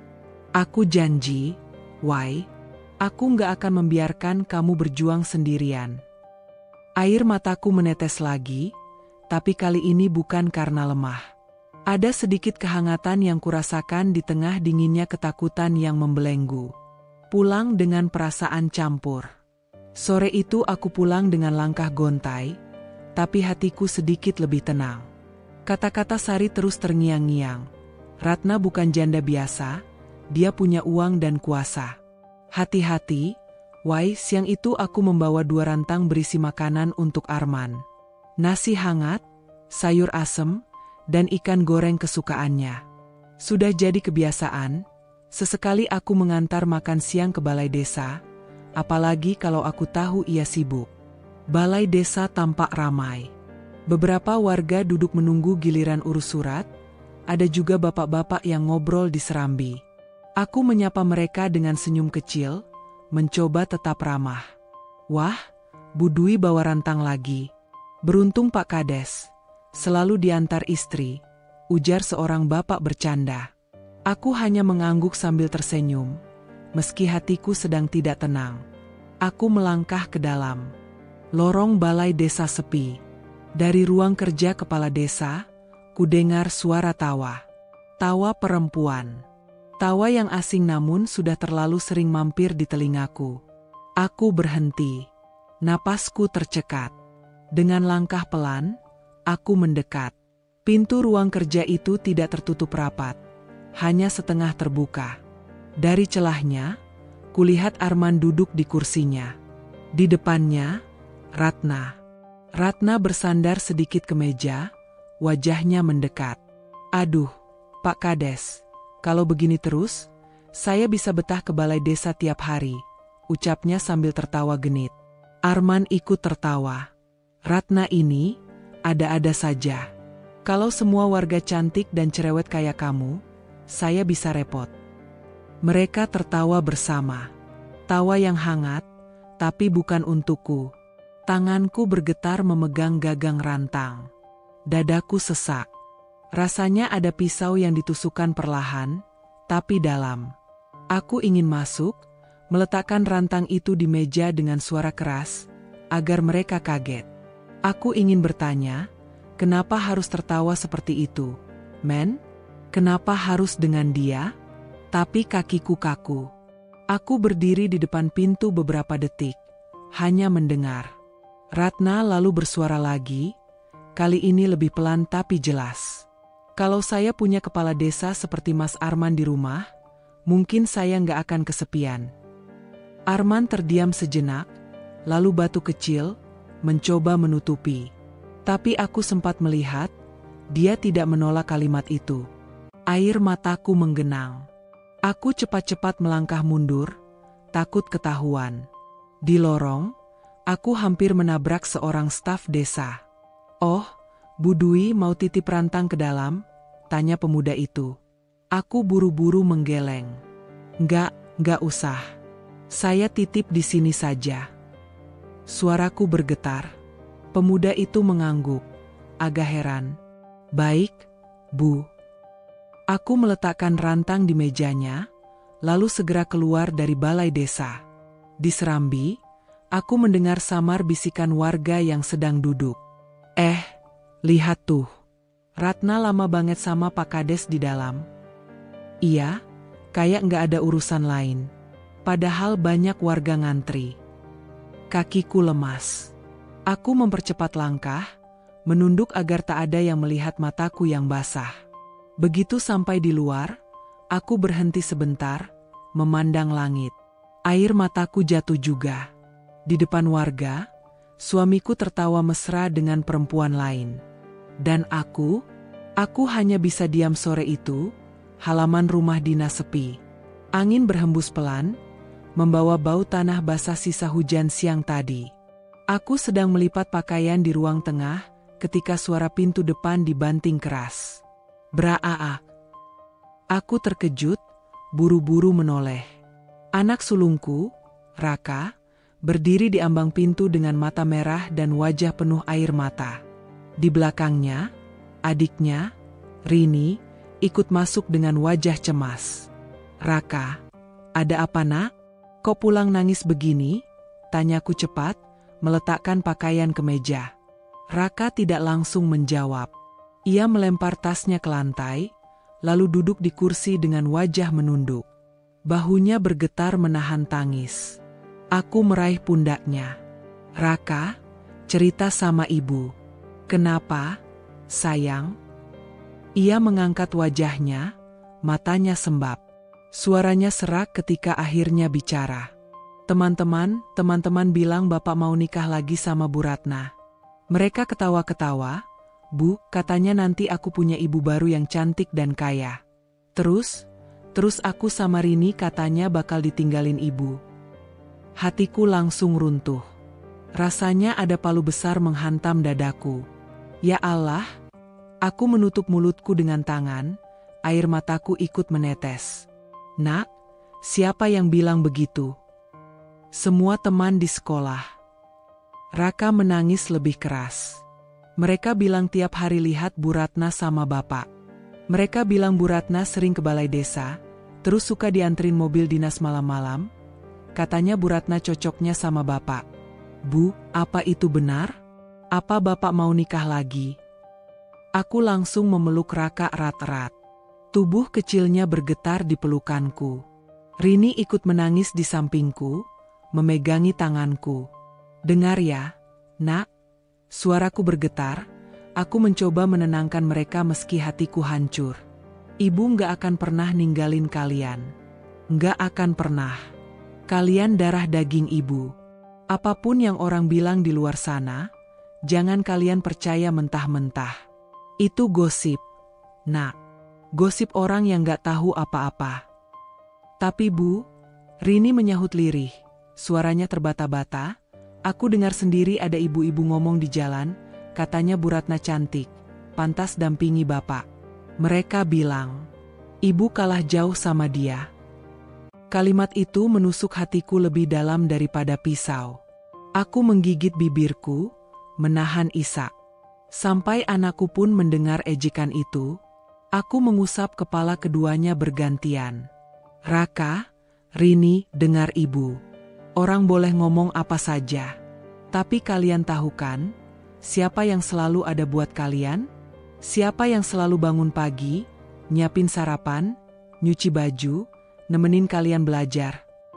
Kamu, Bu, jawab Raka lirih. Betul, Ibu. Dan ibu nggak akan kemana-mana. Aku memeluk mereka lagi, berusaha memindahkan sedikit keteguhan ke hati mereka yang rapuh. Malam itu, malamnya, ketika Arman pulang, suasana rumah masih tegang. Anak-anak tidak berlarian menyambutnya seperti biasa. Mereka hanya duduk murung di kamar. Arman heran. Loh, kok sepi? Biasanya Raka sama Rini langsung nyamperin. Aku menatapnya dari ruang tamu, mataku masih sembab. Anak-anak nggak seperti biasanya hari ini, men. Arman meletakkan tas, lalu duduk. Kenapa? Mereka sakit? Aku menggeleng, lalu suaraku meninggi tanpa bisa kutahan. Mereka bukan sakit, men. Mereka disakiti. Teman-teman di sekolah mengejek Raka, bilang kamu mau nikah lagi sama Ratna. Rini juga dengar ibu-ibu ngomongin hal yang sama di jalan. Mereka pulang dengan air mata, men. Anak-anak kita jadi korban gosip murahan. Arman terdiam, wajahnya tegang. Astaga. Aku berdiri, mendekat dengan tatapan tajam. Aku bisa tahan kalau aku yang dihina, kalau aku yang direndahkan. Tapi ketika anak-anak ikut diseret, aku nggak bisa diam. Men, apa kamu ngerti perasaan mereka? Raka sampai tanya ke aku, apa benar bapak mau nikah lagi? Bayangkan, men, anakmu sendiri bertanya itu. Arman mengusap wajah, suaranya pelan. Why, aku nggak pernah bilang begitu. Aku nggak ada niat begitu. Aku mendengus, menahan tangis. Tapi sikapmu yang bikin gosip itu hidup. Kamu terlalu dekat dengan Ratna. Orang-orang lihat, orang-orang bicara. Dan sekarang anak-anak kita jadi korban. Arman tak langsung menjawab. Ia hanya menunduk lama, wajahnya penuh beban. Percakapan dengan anak-anak. Tak lama kemudian, Raka keluar kamar. Wajahnya masih murung. Bapak, panggilnya lirih. Arman menoleh, lalu membuka tangannya. Sini, nak. Raka berjalan pelan, lalu duduk di pangkuannya. Bapak, teman-teman bilang bapak mau nikah lagi. Itu bohong, kan? Arman memeluk Raka erat-erat. Suaranya berat ketika menjawab. Itu bohong, nak. Bapak sayang sama kamu, sama adikmu, sama ibu. Bapak nggak akan ninggalin kalian. Jangan pernah percaya omongan orang kalau belum dengar langsung dari bapak. Rini keluar dari kamar, ikut duduk di sebelahku. Tapi kenapa orang-orang bilang gitu, Pak? Arman terdiam sesaat, lalu menatap anak-anak dengan serius. Kadang orang suka iri, suka ngomong sembarangan tanpa tahu kebenarannya. Yang penting kalian percaya sama bapak. Bapak nggak kemana-mana. Keluarga ini tetap utuh. Aku memperhatikan, hatiku campur aduk. Di satu sisi aku lega anak-anak mendapat penjelasan. Tapi di sisi lain, aku tahu kata-kata Arman tidak cukup menghentikan luka ini. Selama Ratna masih ada di sekitar, gosip itu akan terus tumbuh. Aku menatap Arman dengan sorot mata yang tak lagi sama. Penuh cinta, tapi juga penuh luka. Malam itu, setelah anak-anak tertidur, aku duduk sendirian di teras. Angin malam dingin menusuk, tapi hatiku lebih dingin lagi. Sore itu langit mendung. Angin berembus pelan, membawa aroma tanah basah yang menekan suasana hati. Aku baru saja menyiapkan teh panas di ruang tamu, ketika terdengar suara gaduh di luar pagar. Wai, keluar dulu sebentar. Kami perlu bicara. Aku kaget. Saat melongok lewat jendela, tampak beberapa warga berkumpul. Ada Pak RT, Bu Minah si penjual sayur, dan beberapa ibu-ibu lain yang wajahnya penuh rasa penasaran bercampur cemas. Aku membuka pintu dengan langkah gontai. "Ada apa, Pak, Bu?" tanyaku pelan, mencoba menahan getar di suara. Pak RT berdehem. "Begini, Wai, maaf sebelumnya. Kami datang bukan untuk membuat masalah, tapi warga sudah mulai resah. Soal Arman dan Bu Ratna, itu sudah terlalu sering jadi bahan pembicaraan. Kami butuh penjelasan langsung dari pihak keluarga. Jangan sampai desa jadi gaduh." Dadaku langsung sesak. Seolah dunia menekan dari segala arah. Aku berusaha tersenyum, meski bibirku terasa kaku. "Maksudnya bagaimana, Pak? Arman hanya sibuk urusan desa. Kalau bersama Bu Ratna, mungkin itu memang soal administrasi tanahnya." Tapi Bu Minah memotong cepat. "Wai, kami sering lihat dengan mata kepala sendiri. Malam-malam Ratna pulang diantar mobil dinas. Di hajatan kemarin pun, semua orang lihat dia duduk mesra di sebelah Arman. Kalau dibiarkan, orang bisa salah paham." Aku menunduk, jari-jariku meremas kain daster yang kukenakan. "Jadi kalian semua mengira suamiku?" Suaraku tercekat, tak sanggup melanjutkan. Seorang ibu lain, Bu Siti, maju dengan nada lembut. "Kami tidak menuduh, Wai. Tapi gosip sudah kemana-mana. Bahkan anak-anak kecil sudah ikut-ikutan. Kasihan anakmu, tadi siang saya lihat dia diejek teman-temannya." Hatiku semakin hancur mendengar itu. Air mata hampir pecah, tapi kutahan sekuat tenaga. Aku tak mau terlihat lemah di hadapan mereka. "Apa yang kalian harapkan dariku?" tanyaku akhirnya. Suaraku lirih, tapi ada getaran marah yang terselip. Pak RT menarik napas panjang. "Kami hanya minta kepastian.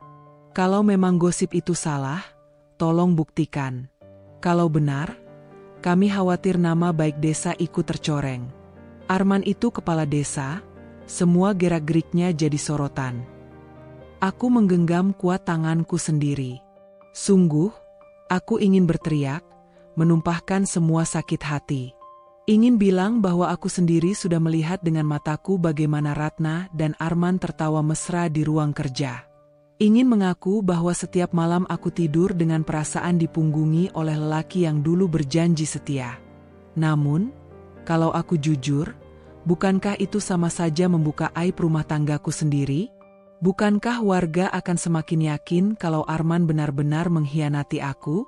Aku menarik napas panjang, mencoba menenangkan diri. "Pak, Bu, aku mohon, jangan percaya pada gosip.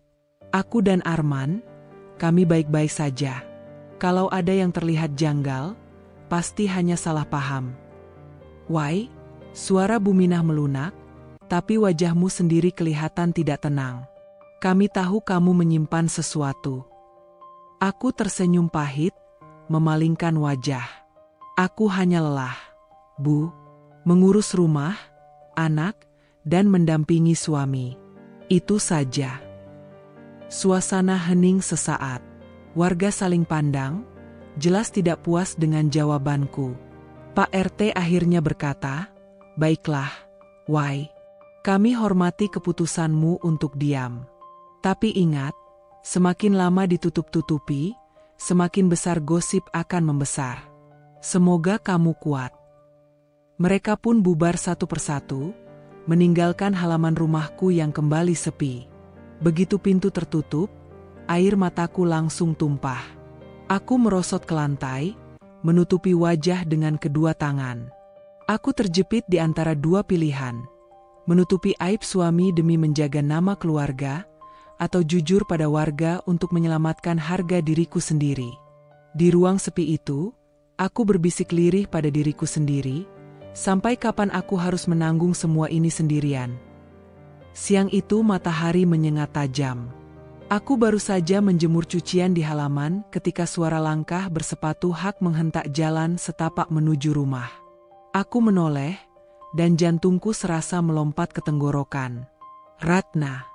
Ia datang dengan kebaya ketat warna merah marun, bibirnya dipoles lipstik menyala, dan senyum licik yang membuatku bergidik. Dengan santainya, ia melangkah masuk tanpa permisi, seolah rumahku ini miliknya. "Assalamualaikum," suaranya manis, tapi menusuk telinga. Aku menahan diri untuk tidak membentak. "Waalaikumsalam. Ada apa, Ratna?" tanyaku datar. Ratna menyisir pandangan ke sekeliling rumah. "Ah, rumahmu sederhana sekali, ya, tapi nyaman. Pasti karena ada Arman yang selalu membuatmu betah." Ia menyebut nama suamiku dengan nada menggoda, seakan ingin menguji kesabaranku. Aku menggenggam erat ujung kainku. "Katakan saja tujuanmu ke sini. Aku sibuk." Ratna tertawa kecil, tawa yang terdengar penuh ejekan. Ia lalu melangkah mendekat, menatapku tajam. "Aku cuma ingin bilang, kalau kau tak bisa jaga suamimu, biar aku saja yang menjaga." Darahku mendidih seketika. Tanganku gemetar, bukan karena takut, tapi menahan amarah yang hampir meledak. Aku menarik napas panjang, berusaha tetap tenang. "Ratna, jangan kurang ajar. Suamiku bukan mainanmu." Tapi ia hanya tersenyum miring. "Oh, jadi kau masih percaya Arman itu sepenuhnya milikmu? Kau buta atau pura-pura tidak tahu? Semua orang sudah melihat bagaimana dia memperlakukanku. Kau kira itu sekadar urusan desa?" "Cukup," suaraku meninggi. "Aku tidak sudi mendengarmu bicara begitu di rumahku." Namun Ratna tidak mundur. Ia malah melipat tangan di dada, tatapannya penuh kemenangan. "Wai, kau itu terlalu polos. Kau kira dengan daster lusuh, wajah kusut, kau bisa mempertahankan lelaki seperti Arman? Lihat dirimu, tidak sepadan. Aku bisa memberinya apa yang kau tak mampu." Aku menggertakkan gigi, tubuhku bergetar. "Ratna, jangan kau kira aku tidak tahu permainanmu. Kau hanya janda yang haus perhatian. Kau tidak akan pernah bisa menggantikan aku di hati suamiku." Ratna mendekat, hampir menempelkan wajahnya ke wajahku. "Oh ya? Berani kita lihat siapa yang lebih kuat bertahan? Kau dengan tangisanmu, atau aku dengan senyumku?" Aku terdorong mundur, menahan napas. Ingin sekali aku menamparnya saat itu juga. Namun aku tahu, kalau aku terpancing, justru aku yang akan tampak kalah di matanya. Aku menunduk sebentar, lalu menatapnya lagi dengan sorot mata penuh tekad. "Ratna, dengar baik-baik. Aku mungkin terlihat lemah, tapi aku tidak akan menyerahkan rumah tanggaku padamu. Kau boleh tersenyum semanis apapun, tapi aku tahu siapa dirimu sebenarnya. Dan aku akan berdiri sampai akhir untuk melindungi anakku dan keluargaku." Ratna justru tertawa keras. "Hahaha, kau pikir ini soal anak dan keluarga? Ini soal kekuasaan, Wai. Arman itu kepala desa. Bersamanya, aku bisa punya posisi, uang, dan kekuatan. Kau hanya jadi beban yang harus ia tanggung. Cepat atau lambat, dia akan memilih aku." Aku mengepalkan tangan. "Keluar dari rumahku, Ratna. Sekarang juga." Ratna mengangkat alisnya, lalu melangkah pelan menuju pintu. Sebelum keluar, ia menoleh sekali lagi, memberikan senyum sinis. "Ingat, Wai, kau bisa menutup telinga dari gosip orang, tapi kau tak bisa menutup mata dari kenyataan. Dan kenyataannya, Arman sudah separuh jadi milikku." Pintu menutup dengan keras, meninggalkan keheningan mencekam. Lututku lemas, tubuhku terjatuh di kursi. Air mata akhirnya pecah. Aku menatap jemuran yang masih bergoyang di terpa angin. Rasanya semua ini seperti badai yang siap menghancurkan. Tapi di balik rasa takut, ada api kecil yang mulai menyala dalam diriku. Api perlawanan. "Aku tidak akan kalah, Ratna," bisikku lirih sambil menyeka air mata. "Kalau kau ingin perang, maka aku siap." Malam itu rumah terasa berbeda. Hawa dingin merayap di balik dinding kayu, tapi bukan cuaca yang membuatku menggigil. Ada sesuatu yang menggantung di udara sejak sore. Sejak aku tahu Ratna mendatangiku dengan tantangan keji. Aku duduk di ruang tengah, menunggu Arman pulang. Tanganku menggenggam kain lap basah, tapi pikiranku melayang-layang. Pintu depan akhirnya berderi terbuka. Arman masuk, dengan wajah lelah bercampur jengkel. "Kamu masih bangun?" tanyanya singkat. Aku berdiri, menatapnya. "Aku perlu bicara, men." Ia mendesah. "Besok saja, Wai. Aku capek." Aku tak tahan lagi. Capek? Capek menemani Ratna di balai desa sampai larut? Atau capek mendengarkan godaannya? Arman menoleh cepat, matanya membulat. "Apa maksudmu? Kamu mulai lagi dengan tuduhan itu." "Gak usah pura-pura, men. Aku dengar, aku lihat dengan mataku sendiri. Kamu terlalu dekat dengan dia." Suaraku bergetar, tapi penuh keyakinan. Arman meletakkan map yang ia bawa dengan kasar di meja. "Kamu ini kenapa sih, Wai? Selalu curiga, selalu nuduh. Ratna itu cuma warga desa yang perlu bantuan. Kenapa kamu iri buta begitu?" "Iri?" Aku menahan air mata. "Dia datang ke rumah ini, men. Dia menantangku, bilang kalau aku gak bisa jaga kamu, biar dia saja yang jaga. Apa kamu tahu betapa sakitnya aku mendengar itu?" Arman terdiam sejenak, lalu menatapku tajam. Kalau dia sampai bicara begitu, mungkin karena memang ada benarnya. Dia lebih mengerti aku daripada kamu. Ucapan itu bagai palu godam menghantam dadaku. Nafasku tercekat, seolah udara hilang dari paru-paruku. "Arman," suaraku parau. "Apa kamu sadar apa yang kamu katakan?" "Ya, aku sadar." Suaranya meninggi, bergema memenuhi ruangan. "Kamu gak pernah ngerti aku. Selalu sibuk dengan curiga, dengan gosip, dengan rasa cemburu. Sementara Ratna, dia bisa dengar aku, dia bisa buat aku merasa dihargai." Suara kerasnya membuat dua anak kami keluar dari kamar. Yang kecil, Dina, langsung menangis ketakutan, berlari memeluk kakaknya. "Bapak, Ibu jangan berantem." Suara si sulung, Andi, bergetar. Aku buru-buru menghampiri mereka, memeluk erat. "SSTT, gak apa-apa, nak. Masuk lagi ke kamar, ya. Ini urusan orang dewasa." Tapi Arman justru semakin tak terkendali. "Lihat, anak-anak jadi korban karena sikapmu, Wai. Karena kamu gak bisa percaya sama aku." Aku menatapnya dengan mata berair. "Jangan salahkan aku, men. Kamu yang membawa perempuan itu masuk ke hidup kita. Kamu yang membiarkan dia menempel terus padamu. Aku hanya seorang istri yang ingin mempertahankan rumah tangganya." Arman mengusap wajahnya kasar, lalu menudingku. "Kamu itu keras kepala. Kalau kamu gak bisa terima Ratna jadi bagian dari urusan desa, mungkin kamu yang harus belajar menyesuaikan diri." Aku terperanjat. Menyesuaikan diri? Dengan apa? Dengan melihat suamiku dipermainkan janda kaya di depan mata warga? Arman terdiam, wajahnya merah menahan emosi. Aku menghela napas panjang, berusaha menahan tubuhku yang bergetar. "Men, aku menikahimu bukan untuk bersaing dengan perempuan lain. Aku menikahimu untuk jadi teman hidup, untuk membangun keluarga bersama. Tapi kalau kamu sendiri yang membuka pintu untuk orang lain, bagaimana aku bisa bertahan?" Tangis Dina semakin keras.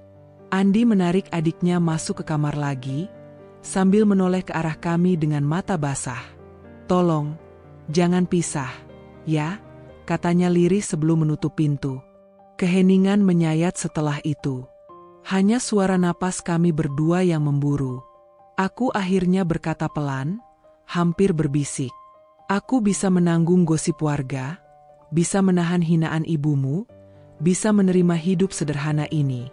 Tapi aku nggak bisa menahan kalau ternyata kamu sendiri yang menikam aku dari belakang. Arman mengalihkan pandangan, matanya berkilat namun ada keraguan di sana. Ia tidak menjawab. Aku melangkah mundur, menatapnya dengan luka yang tak bisa lagi kusembunyikan. Kalau kau benar-benar merasa Ratna lebih mengerti dirimu, mungkin suatu hari nanti kau akan sadar. Tapi saat itu, mungkin aku sudah terlalu jauh untuk kembali. Arman terdiam, hanya menunduk. Aku masuk ke kamar, memeluk anak-anak yang masih menangis. Malam itu, rumah kami benar-benar terasa hancur. Tidak ada lagi kehangatan, hanya suara Ishak yang menemaniku hingga fajar. Pagi itu aku sedang membereskan meja ruang kerja Arman di rumah dinas. Biasanya aku tak pernah membuka berkas-berkasnya.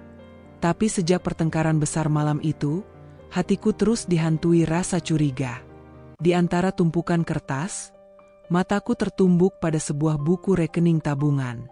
Sampulnya agak kusut, tapi lembaran dalamnya masih rapi. Aku membuka perlahan, dan saat itulah dunia seakan berhenti berputar. Ada transfer masuk dengan nominal besar. Puluhan juta, berulang kali. Nama pengirimnya, Ratna Dewisari. Tanganku gemetar. Dadaku sesak. Jadi bukan hanya gosip. Bukan hanya tatapan mesra. Ratna benar-benar membeli perhatiannya. Dan Arman, suamiku, menerimanya. Air mataku jatuh menodai halaman rekening. Rasanya seperti ditikam berkali-kali. Pintu mendadak terbuka. Arman muncul, wajahnya terkejut melihatku memegang buku rekening itu. "Why? Kamu ngapain buka itu?" Suaranya meninggi, buru-buru mendekat. Aku mengangkat buku itu dengan tangan bergetar. "Apa ini, men? Jelaskan padaku. Kenapa ada transfer dari Ratna ke rekeningmu? Berkali-kali? Dengan jumlah sebesar ini?" Arman terdiam. Wajahnya pucat, matanya berkedip gelisah. "Jawab aku, men." Suaraku pecah, nyaris berteriak. Arman menarik napas panjang, lalu berusaha menenangkan diri. Itu bantuan. Ratna ingin berkontribusi untuk pembangunan desa. Aku cuma menyalurkan. Aku menatapnya tajam. Air mata terus mengalir. "Bantuan? Bantuan tapi masuk rekening pribadimu? Kenapa bukan ke kas desa?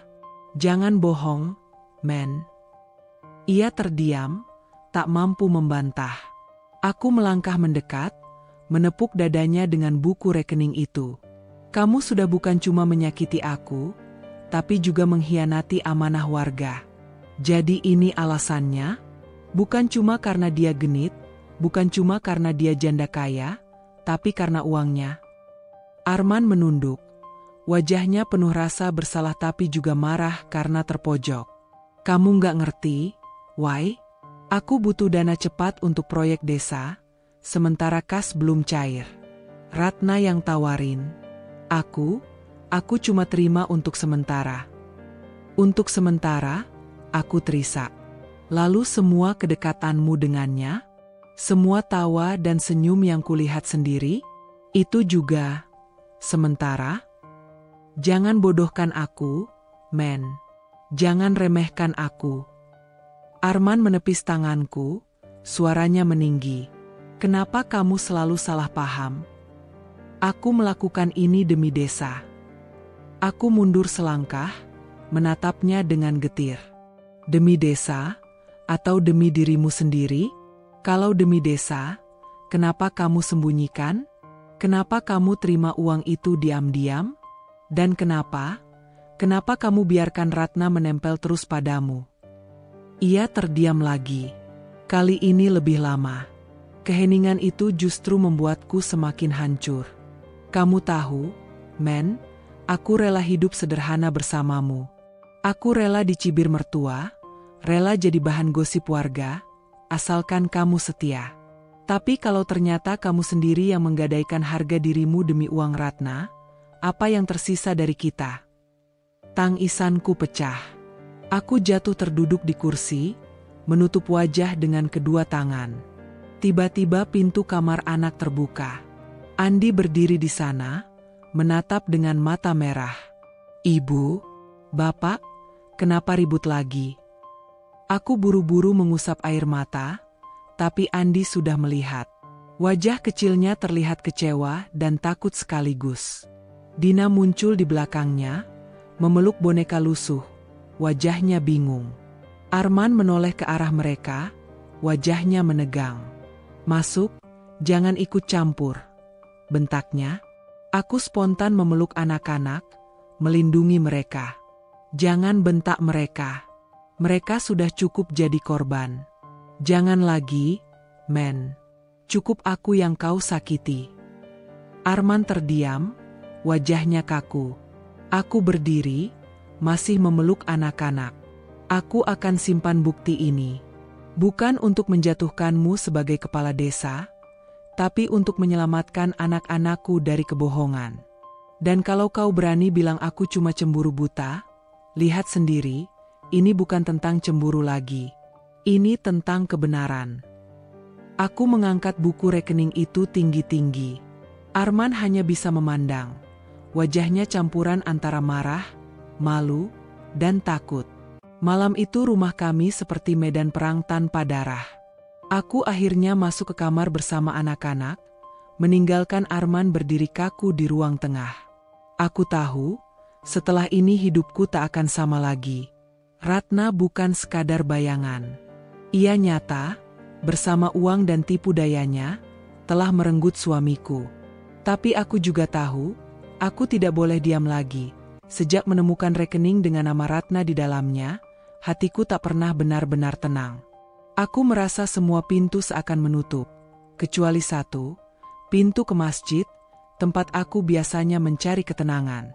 Pagi itu aku memberanikan diri menemui Ustaz Karim, tokoh agama yang paling disegani di desa Karangjati. Orang-orang selalu bilang, kalau ada masalah, datanglah ke Ustaz Karim. Ia penyejuk hati. Masjid tampak sepi. Ustaz Karim duduk di serambi, mengenakan sarung dan peci putih, tangannya memegang tasbih. Aku memberi salam. "Assalamualaikum, Ustaz." "Waalaikumsalam, Bu Dwi." Senyumnya teduh. "Mari duduk. Ada apa datang pagi-pagi?" Aku duduk, menunduk, mencoba menahan air mata. "Ustaz, rumah tangga saya sedang diuji. Saya tidak tahu harus mengadu ke siapa lagi." Beliau mengangguk pelan, seolah sudah bisa membaca isi hatiku. Setiap rumah tangga pasti ada ujiannya. Kadang kecil, kadang besar. "Apa yang kau rasakan, Wai?" Aku menggenggam ujung kerudungku, suara bergetar. "Suami saya terlalu dekat dengan seorang perempuan. Ratna. Warga juga sudah melihat. Saya sendiri menemukan bukti, ada uang masuk rekeningnya dari perempuan itu." Ustaz Karim terdiam. Ia memejamkan mata sebentar, lalu berkata pelan, "Kadang rumah tangga diuji dengan pengorbanan. Wai, bisa jadi ini waktunya engkau menahan diri, sabar, dan terus mendoakan suami. Jangan buru-buru mengambil keputusan." Jawaban itu membuat dadaku makin sesak. Sabar? Menahan diri? Aku sudah menahan begitu banyak luka. Aku memberanikan diri menatapnya. Tapi Ustaz, bagaimana kalau sabar itu justru membuat orang lain semakin berani merusak rumah tangga saya? Bukankah itu berarti saya membiarkan dosa semakin besar? Ustaz Karim terdiam lagi, kali ini lebih lama. Senyum teduhnya tetap ada, tapi matanya tak berani menatapku penuh. Ada sesuatu yang ganjil. Aku pulang dengan hati penuh tanda tanya. Beberapa hari kemudian, desas-desus beredar. Aku mendengar dari Sari saat kami berjalan pulang dari pasar. "Wai, kamu jangan kaget. Ya, aku dengar Ustaz Karim juga sering ketemu Ratna. Katanya urusan wakaf tanah. Tapi aneh, kok seringnya malam hari?" Aku berhenti melangkah. "Apa?" Ustaz Karim. Sari mengangguk, wajahnya serius. Aku dengar langsung dari pedagang di pasar. Ratna sering dijemput mobilnya, katanya mau bahas wakaf. Tapi orang-orang mulai heran, kok urusan wakaf dibicarakan tanpa perangkat desa, hanya mereka berdua. Hatiku berdegup kencang. Jadi bukan hanya Arman, Ratna juga mendekati Ustaz Karim. Malam itu aku tidak bisa tidur. Aku merenung lama, mengingat tatapan Ustaz Karim saat aku mengadu. Senyumnya samar, jawabannya tidak tegas. Apakah ia juga sudah masuk ke dalam lingkaran Ratna? Keesokan harinya aku memberanikan diri mendatangi rumah Ustaz Karim. Istrinya, Bu Halimah, membukakan pintu. Wajahnya ramah tapi sedikit letih. "Saya mau bertemu Ustaz, Bu," kataku pelan. Bu Halimah tersenyum tipis. "Ustaz sedang ke rumah Bu Ratna, katanya urusan tanah wakaf. Mungkin agak lama." Dadaku serasa diremas. Semua kepingan puzzle mulai menyatu. Ratna tidak hanya mengusik rumah tanggaku. Ia juga merangkul tokoh agama, seolah ingin mengendalikan seluruh desa. Aku mengangguk cepat, lalu pamit. Jalan pulang terasa berat. Setiap langkah bagai tertanam di tanah. Di tengah jalan, aku berbisik pada diriku sendiri, Ratna bukan sekadar janda kaya yang genit. Dia berbahaya. Dia sedang membangun kekuatan, membeli suamiku dengan uang, dan melunakkan suara ustaz dengan dalih wakaf. Kalau aku terus diam, bukan hanya rumah tanggaku, tapi desa Karangjati yang akan hancur. Malam itu aku menulis di buku harian kecilku. Ujian ini mungkin bukan lagi soal cemburu seorang istri. Ini sudah menjadi pertarungan antara harga diri dan tipu daya. Aku harus mencari cara sebelum semuanya terlambat. Hari itu, lapangan desa dipenuhi bendera merah putih kecil yang berkibar di tiup angin sore. Anak-anak berlari membawa balon plastik, pemuda sibuk menyiapkan lomba tarik tambang, sementara ibu-ibu duduk rapi dengan kebaya sederhana. Aku datang bersama anak-anak, berusaha menutupi wajah muramku dengan senyum tipis.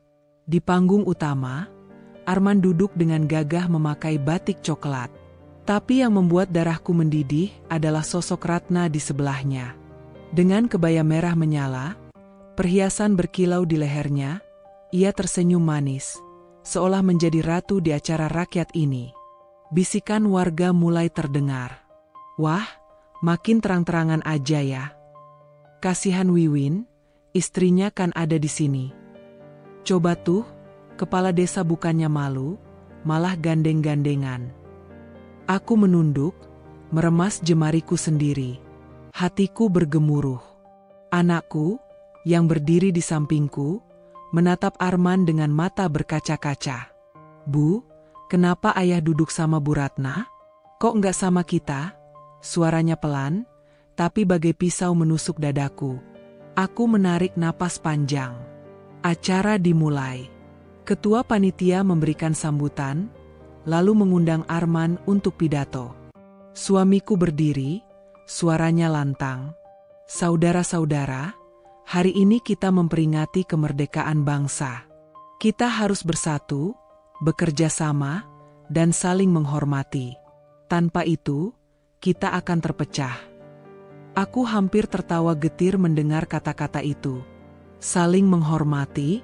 Apa arti semua itu? Ketika ia terang-terangan mempermalukanku di depan warga? Saat pidato usai, Arman turun panggung. Ratna menyambutnya dengan tepukan manja di lengan. Tawa mereka pecah, dan seluruh mata memandang. Beberapa orang menunduk tak tega melihatku. Beberapa lainnya hanya bergumam, menikmati drama ini. Aku tak tahan lagi. Aku melangkah ke depan, jantungku berdegup kencang. Anak-anak mengikuti di belakangku. "Arman!" Suaraku lantang, membuat orang-orang terkejut. Semua bisikan mendadak terhenti. Ratna berhenti tertawa, menoleh dengan senyum sinis. Arman menatapku kaget. "Wiwin, ngapain kamu kesini?"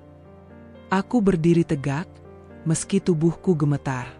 Aku cuma ingin bicara di depan semua orang, supaya tidak ada lagi dusta. Warga mulai berkerumun. Suasana mendadak hening. Ratna maju setengah langkah, matanya tajam menatapku. Kalau ada yang mau diselesaikan, Wiwin, lebih baik 4 mata. Jangan bikin malu keluarga sendiri. Aku tersenyum getir. Malu? Kau pikir aku masih punya sisa rasa malu setelah semua ini? Setelah kau duduk di samping suamiku, bergandengan tangan di depan anak-anakku? Ratna terdiam sejenak, lalu pura-pura tertawa. Kau terlalu baper, Win. Suamimu cuma temanku, rekan kerja di desa. Aku mengangkat selembar kertas fotokopi yang sudah kusimpan di tas. Lalu apa arti transfer ratusan juta dari rekeningmu ke rekening Arman? Apakah itu juga hanya urusan pekerjaan? Warga mulai berdesis. Astagfirullah. Suara seorang ibu terdengar lirih. Arman melotot padaku. Wiwin, dari mana kau dapat itu? Dari rekening koranmu yang kau sembunyikan di lemari. Jangan kira aku bodoh, Arman. Suaraku bergetar, tapi semakin lama semakin tegas. Ratna berusaha menyela. Itu bantuan pribadi, Win. Untuk pembangunan desa. Jangan fitnah. Aku menatapnya lurus. Kalau benar untuk desa, kenapa masuk rekening pribadi suamiku, bukan ke kas desa? Keheningan kembali menyelimuti lapangan. Beberapa tokoh masyarakat mulai berbisik-bisik, wajah mereka berubah serius. Arman mendekat, suaranya keras, hampir berteriak. Sudahlah, Wiwin, jangan bikin heboh di acara penting ini. Aku mundur selangkah, lalu menatap warga satu persatu. Aku tidak peduli jika aku dianggap memalukan. Tapi aku tidak akan lagi membiarkan harga diriku diinjak. Aku sudah cukup lama diam. Anak-anakku mulai menangis. Aku meraih mereka, lalu dengan suara yang bergetar namun lantang, aku berkata, "Cukup. Aku bukan perempuan yang rela diinjak harga dirinya. Mulai hari ini, aku akan pergi. Aku akan membawa anak-anakku. Ambil semua harta yang kau mau, Arman.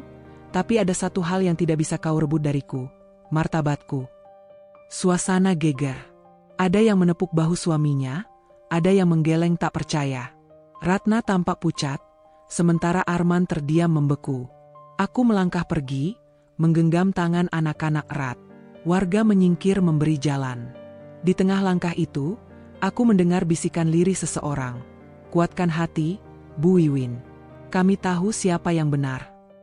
Air mataku jatuh deras, tapi kali ini bukan hanya karena luka. Ada kekuatan baru yang tumbuh. Aku sadar, ini adalah titik balik hidupku. Aku tidak lagi menjadi perempuan yang hanya diam. Hari itu, di tengah bendera merah putih yang berkibar, aku memerdekakan diriku sendiri. Aku berdiri di depan rumah besar itu untuk terakhir kalinya. Malam masih pekat, hanya suara jangkrik dan sesekali gonggongan anjing yang terdengar. Pintu kayu yang dulu menyambutku dengan hangat kini terasa asing. Dinding yang dulu menjadi saksi kebahagiaan kecil keluarga kami kini seolah dingin dan membisu. Di tanganku, koper sederhana sudah terisi pakaian anak-anak. Tidak banyak yang kubawa, hanya barang-barang yang bisa mengingatkanku bahwa kami masih keluarga meski tidak lagi utuh. Sementara itu, anakku yang kecil menggenggam boneka lusuh pemberian ayahnya dulu, boneka yang kini lebih sering membuatnya menangis daripada tersenyum. "Bu, kita benar-benar pergi?" tanya anak sulungku lirih. Matanya bengkak karena terlalu sering menangis. Aku berlutut, memeluknya erat. "Iya, Nak, kita pergi. Tapi jangan takut. Selama ada ibu, kalian tidak sendirian." Air mata mengalir tanpa bisa kutahan. Rasanya seperti menanggalkan separuh tubuhku. Namun aku tahu, bertahan hanya akan semakin melukai kami semua. Aku melangkah pergi. Setiap langkah terasa berat, tapi juga memberi napas baru. Di ujung jalan, beberapa warga terlihat berdiri, menatapku dengan tatapan penuh iba. Ada yang mengangguk pelan, ada yang menunduk, tak sanggup menatap wajahku lebih lama. Bu Wiwin, salah satu ibu mendekat, menggenggam tanganku. Maafkan kami yang selama ini hanya bergosip tanpa tahu kenyataan. Kami lihat sendiri tadi sore siapa yang benar. Semoga ibu kuat. Aku tersenyum tipis, meski bibirku gemetar. Terima kasih, Bu. Doakan saja aku bisa membesarkan anak-anak dengan baik. Malam itu, aku dan anak-anak tidur di rumah kecil peninggalan orang tuaku yang sudah lama kosong. Atapnya bocor, dindingnya lembab, tapi ada rasa lega karena untuk pertama kalinya aku bisa bernapas tanpa bayang-bayang Ratna dan Arman. Hari-hari setelah kepergianku menjadi babak baru yang penuh perjuangan. Aku mulai berjualan kue di pasar, dibantu oleh Sari yang selalu setia mendampingiku. Kadang aku harus bangun pukul 3 dini hari untuk menyiapkan adonan, lalu pagi-pagi sekali sudah menggelar dagangan. Anak-anakku ikut membantu, meski aku selalu bilang, sekolah tetap nomor 1. Biar ibu yang bekerja. Tak kusangka, dari jualan kue itu aku bisa perlahan menata hidup. Warga yang dulu hanya bisa bergosip kini mulai mendukung. Ada yang sengaja membeli daganganku lebih banyak, ada yang menawarkan tumpangan ke pasar. Rasanya seperti dunia yang tadinya membenciku kini perlahan berubah menjadi sandaran. Sementara itu, kabar tentang Arman dan Ratna mulai terdengar dari berbagai arah. Ratna ternyata tidak sesempurna seperti yang ia pamerkan. Di balik kebaya mewah dan senyum manisnya, ia punya ambisi besar, masuk ke dunia politik desa. Dan Arman, dengan gelap mata karena uang dan pesona, hanya menjadi pion di tangannya. Beberapa bulan kemudian, warga desa mulai geram. Dana desa banyak yang tersendat, proyek pembangunan jalan terbengkalai. Nama Arman yang dulu disegani kini tercoreng. Bisikan-bisikan gosip berubah menjadi hujatan terang-terangan. Pak Kades sudah lupa sama rakyatnya, sibuk urusan dengan Bu Ratna itu. Katanya uang pembangunan malah masuk rekening pribadi. Kalau begini terus, lebih baik diganti saja. Aku mendengar kabar itu dengan perasaan campur aduk. Ada sedikit luka, ada sedikit lega. Luka karena lelaki yang pernah kucintai kini benar-benar terperosok ke jurang. Lega karena akhirnya kebenaran terungkap tanpa aku harus lagi membuka mulut. Puncaknya, saat ada rapat besar desa, warga mendesak pertanggungjawaban Arman. Tapi bukannya menjawab dengan tegas, ia malah berusaha melindungi Ratna. Semua ini ide saya sendiri, Ratna tidak ada hubungannya, katanya di depan umum. Namun bukti sudah banyak, rekening, saksi, dan bahkan tanda tangan palsu. Ratna pun menghilang perlahan, kabur dari desa setelah tahu namanya mulai tercemar. Arman ditinggalkan sendirian. Ia kehilangan keluarga, kehilangan kepercayaan warga, bahkan kehilangan kursi kepala desa. Rumah besar yang dulu jadi simbol kejayaan kini sepi, hanya berisi bayangan kosong dan penyesalan. Sari suatu hari datang ke rumahku sambil tersenyum getir. "Win, lihatlah. Akhirnya yang sombong itu jatuh juga." Aku menatap keluar jendela, tempat anak-anakku bermain sambil tertawa riang. Untuk pertama kalinya setelah sekian lama, aku bisa melihat mereka tertawa tanpa beban. Aku tidak mau lagi menoleh ke belakang. "Sar," kataku pelan, "Arman boleh jatuh, Ratna boleh hilang, tapi tugasku sekarang hanya satu, membesarkan anak-anakku dengan martabat." Sari mengangguk. "Dan aku yakin kau bisa." Aku tersenyum, menatap langit sore yang dihiasi warna jingga. Meski luka di hatiku mungkin tak akan pernah benar-benar sembuh, aku tahu satu hal, aku telah memenangkan sesuatu yang lebih besar daripada pertarungan dengan Ratna atau Arman. Aku telah memenangkan diriku sendiri. Dan di tengah senyum anak-anakku, aku berjanji, masa depan kami akan lebih baik, karena kami tidak lagi hidup dalam bayang-bayang kebohongan.